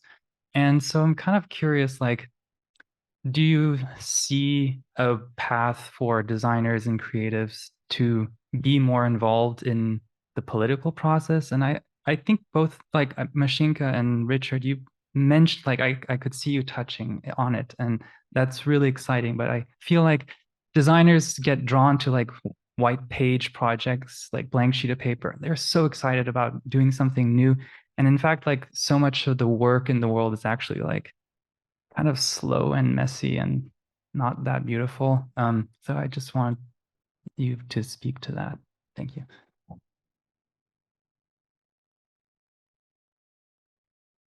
Richard, shall I? I think that's such a fantastic question. Anyone who's done any kind of organizing knows that organizing is unglamorous, it is slow, it is grueling, and it is markedly different from the much glossier practice of prototyping a future, and I'm imagining sort of 1950s sparkle clip art as I say that. I think your question points to the kind of dynamic that we've been talking about throughout the day, that the future is asymmetrically distributed, the design of the future is asymmetrically distributed, and it is often the case that the people who get to benefit from what we, broadly speaking, call innovative solutions for the future are the people for whom the future is already secure either way. And it's the people for whom the future is structurally and systematically foreclosed who are utterly erased and redacted in these imaginaries of, glittering metropolises. And I think to get at the disjuncture between, the future for the billionaire class and the future for the non-billionaire class, you only need to look at who is building these future metropolises, right? These glittering visions of the future are built through exploited migrant labor that is undercompensated or sometimes unwaged, and yet it produces these kind of glittering artifacts of futurity that completely invisibilize the horrific present that is producing them. Sorry, one really small, kind of not small, but a case study are the riots in 1968 in Europe were perfectly coincided with the completion of a lot of grand master plans after the war. People didn't want to live in that totalized top-down vision that these geniuses had for how to solve the world's problems. And it's a cycle we keep experiencing, and goodness knows, like Silicon Valley has produced a lot of that kind of lionizing of that genius, and it's something, it's a complex and really important question, because once again, for folks with a ton of money, it's a seductive way to put their imprimatur on history, on the planet. And so that's sort of one part of the problem, which is human nature itself. Once for those that get their way to that position of power. But I'm glad it's being brought up here, because I think it's such a significant part of education, is just to kind of say it and then say it again and say it again and learn it, have it interwoven with everything we do, just so that it's something we consider not somehow separate and at a distance, that it's really part and parcel of why we're here, what we're trying to do. Please go ahead. I was going to say that I just visited Washington, D.C. for the first time just this past week. Having grown up in Sweden, I haven't had that obligatory kind of trip as a child to D.C. And I thought it was really interesting to see that city from an adult point of view, and how talk about branding and a very kind of money-dominated branding exercise that Washington, D.C. is. And I've heard that the spaces have changed quite a bit since the pandemic, that you don't see people kind of hanging around those parks and playing a ball on those fields, or like being integrated into these, big lawns along the Washington Monument. But it felt void of that kind of human interaction that we need and that we're looking for. And yes, I think absolutely we need to get involved in politics. We need to become activists. We need to start kind of grounding everything that we do as designers and creators, to make kind of a fundamental shift in how we do things. And one of the reasons why I feel so passionate about this is, like, we need to get back to that kind of human interaction and doing things together. I realized that I never responded to the question about specific artist activists. I would point to people like Mimi Onwoha and Diana Nusera, who have co-published People's Guide to AI.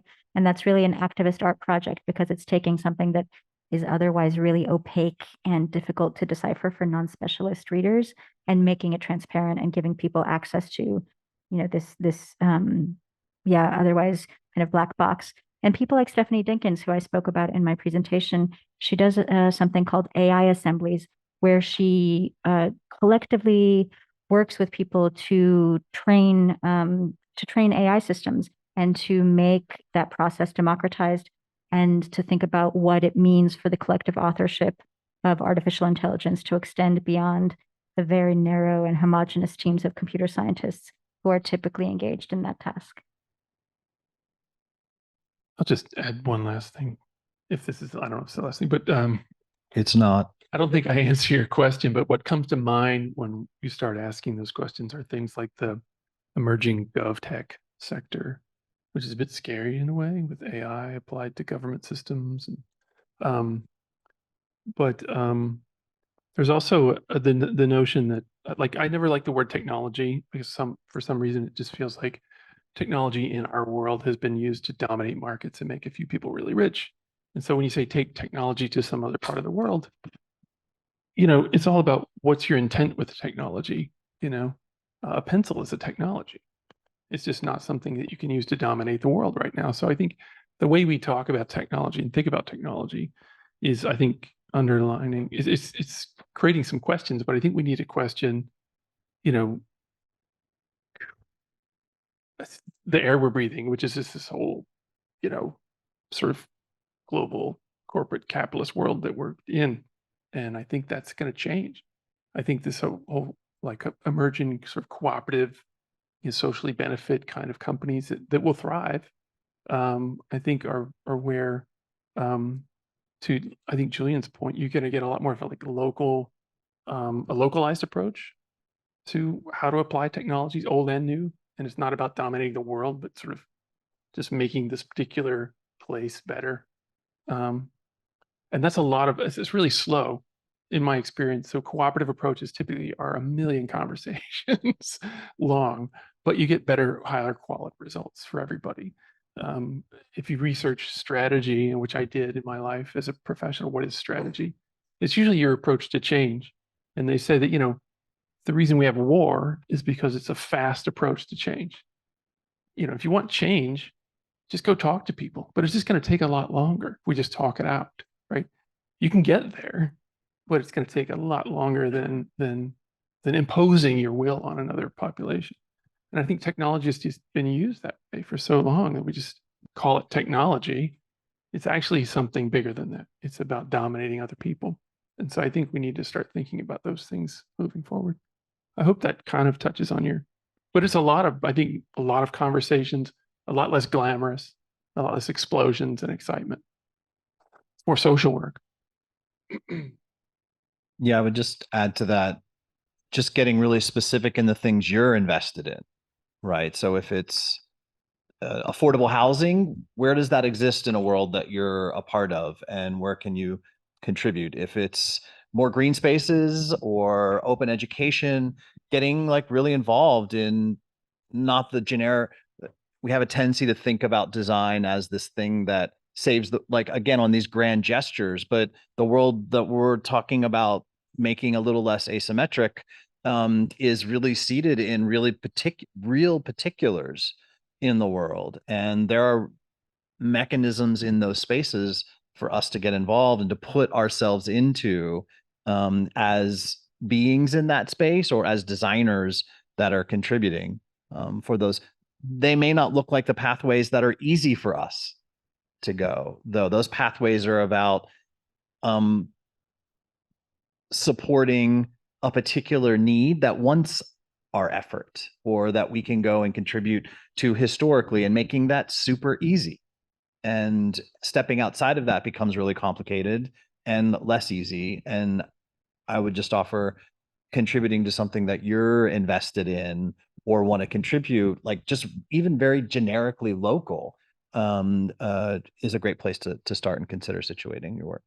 There's a whole idea with like using your own platform in context of what you have access to, but kind of looking at the kind of the direction of that platform to make sure that you're striving towards something that is better. And if we all do that together in our own little universes, then, we'll change the trajectory slowly, but, together.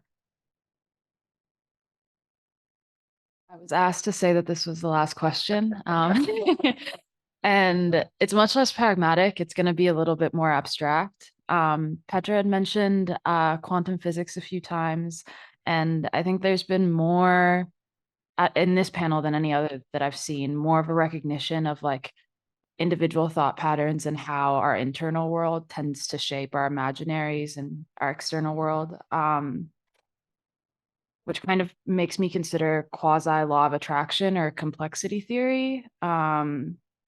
And without speaking too much into the idea of like time as a continuity or ideas of eternalism of the past, present, and future existing now in different forms, I guess I just asked the panel, why or have you guys seen effective uses or deployment of ancestral technology and wisdom as a way to imagine futures or extract future from present?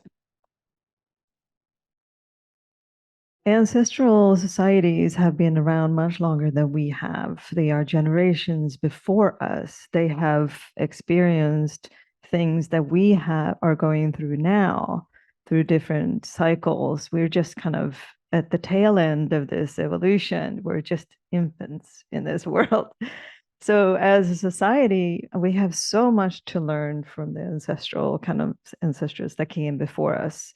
And that's why I think in those kind of economic patterns, it's really interesting to look at kind of what are the kind of really these economic trust-based systems that have been around for so long is a great one example of how we can apply ancestral kind of understanding in our modern technology to solve our issues of dualism, of, and the whole idea with creating those small clusters are then creating kind of individual kind of use cases that we need to solve the complexity of the different problems that we have in the world, because we all have our own existence. We all have our own reality based on our own context.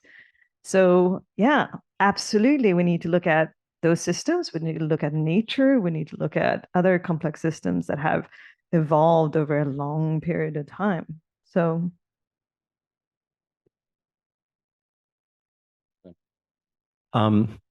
Excellent question. Not surprising. But I think, I'm reminded a lot of the stuff that came up in the Echo Imaginaries course that Mashinka and I taught, revisiting, issues that we thought we already knew what was at stake and what the problems were, and realizing we were just, we meaning people like myself, just completely blind to other ways of understanding, in this case, the natural environment. And, this is perhaps an example that we're all familiar with in this room in Los Angeles, is maintaining wildlands and that sort of thing. And, the impulse to sort of fire is bad, and we're just going to put all resources to eliminating it. We've, of course, revealed that that's a disastrous strategy. And of course, people indigenous to this region knew that, and they knew that for centuries. So, that's just one example that maybe is a softball example, because it's something that it was sort of widely publicized when, in these recent fires. But that's a good thing, actually, of course, because it's bringing these new perspectives to a more popular imaginary. But yeah, I'm kind of excited to kind of open up to all the many more things that are sort of in that category, have that relationship. Such a poetic question, and one I'm really thankful for. Thank you. I'm actually writing a book right now called Ancestral Intelligences. And the entire premise is that we need to move away from the hyper novelty that characterizes so much of our conversation around emerging technologies. So move away from this desire to always be visualizing and bringing into being that which has never been visualized or seen before, developing the thing that has never been developed before, and instead look to what has already existed and ask, what do we have to learn from this? I think there's so many artists who are doing that in extraordinary ways. And one of them, to refer to Stephanie Dinkins again, that second work of hers that I showed, Not the Only One, she started coding that in 2018. And if for those of you who may not have been in the room, this is a work where she used data sets from 3 generations of her family to code a voice interactive AI entity. So she started coding this in 2018. The technology has changed quite a bit since then. And at this point, it's a glitchy, this was included in the show that I co-curated at the Ford Foundation. It's a glitchy work. It told the director of the Ford Foundation gallery that she was disgusting. And it says things it shouldn't, at moments it shouldn't, and it doesn't behave the way you expect it to behave. And we asked Stephanie, well, what, do we need to let people know that this is in development, that it needs to be tweaked? And she said, no, I could fix this very, very easily. I'm choosing not to. I'm choosing to preserve these glitches because this entity is like an ancestor. It's like an elder. And in the same way that our elders are being left behind by technology, she said, I don't want this avatar to be left behind by technology. And so there are these incredible layerings there of the ancestral knowledge that coded her language model, and then the kind of ancestral technologies that are undergirding the glitching that's happening within that model. But all of it united by a refusal to move toward novelty and an insistence on learning from what has come before. Thank you again for that question. If I could jump in, yeah, good question. I think I alluded before that I don't like the term technology. I'm uncomfortable with it. And I have done some reading around sort of wisdom traditions, if I'll call it that. And I think that's kind of what you're getting at slightly. And one of them, one of the ideas there is that everything's connected. There is no separation between us and the earth or the sky or anything. And I feel like our conversations around technology call it a thing separate from us. And I think it's fun to look at the world as though everything is actually technology. There's no difference. Like humans are a technology. The human mind is a technology. We're not sure it's a good thing yet, actually. There's no proof.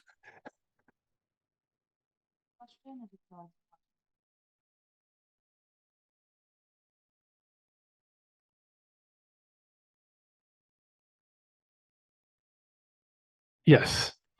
So just to land the point, because I'm not sure I can, I'm opening up a whole can of worms that I can't even. I think technology is a kind of a result of our ego-driven imagination.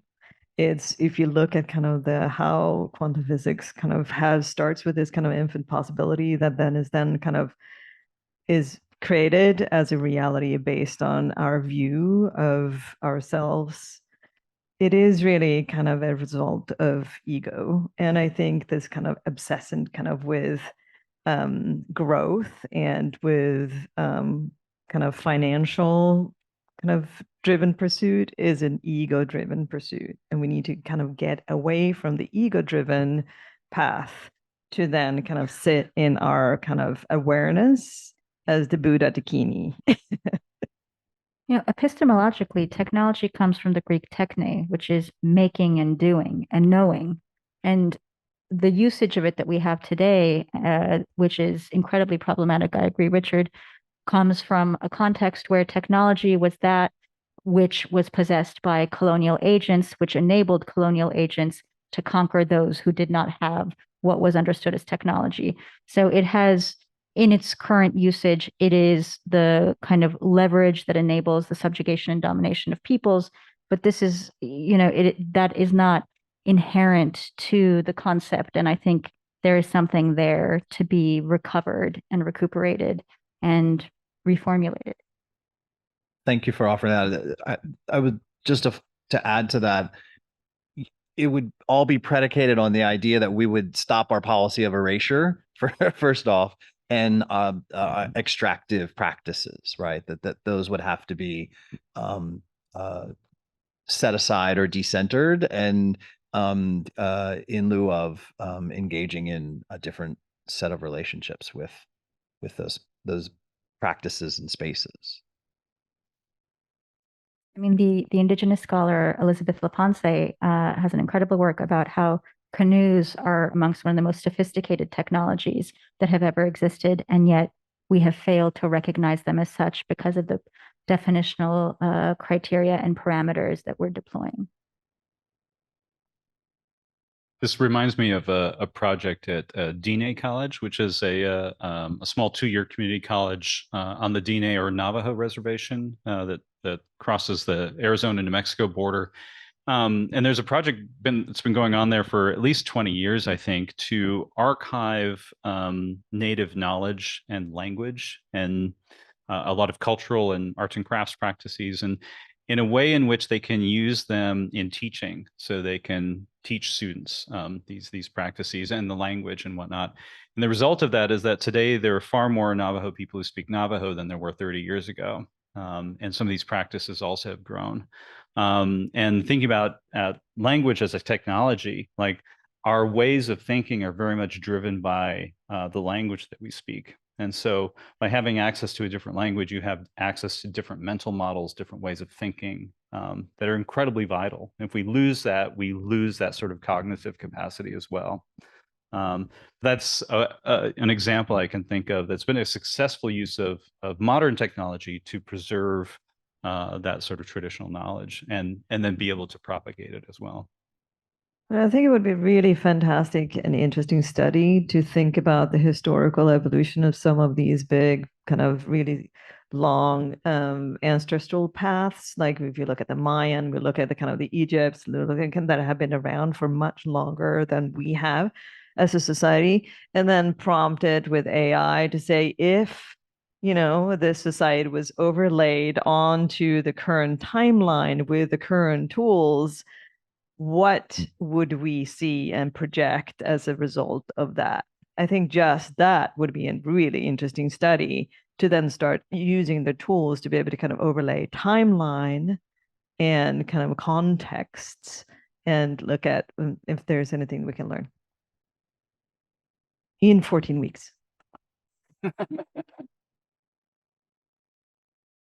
All right. I think we're going to wrap it up there.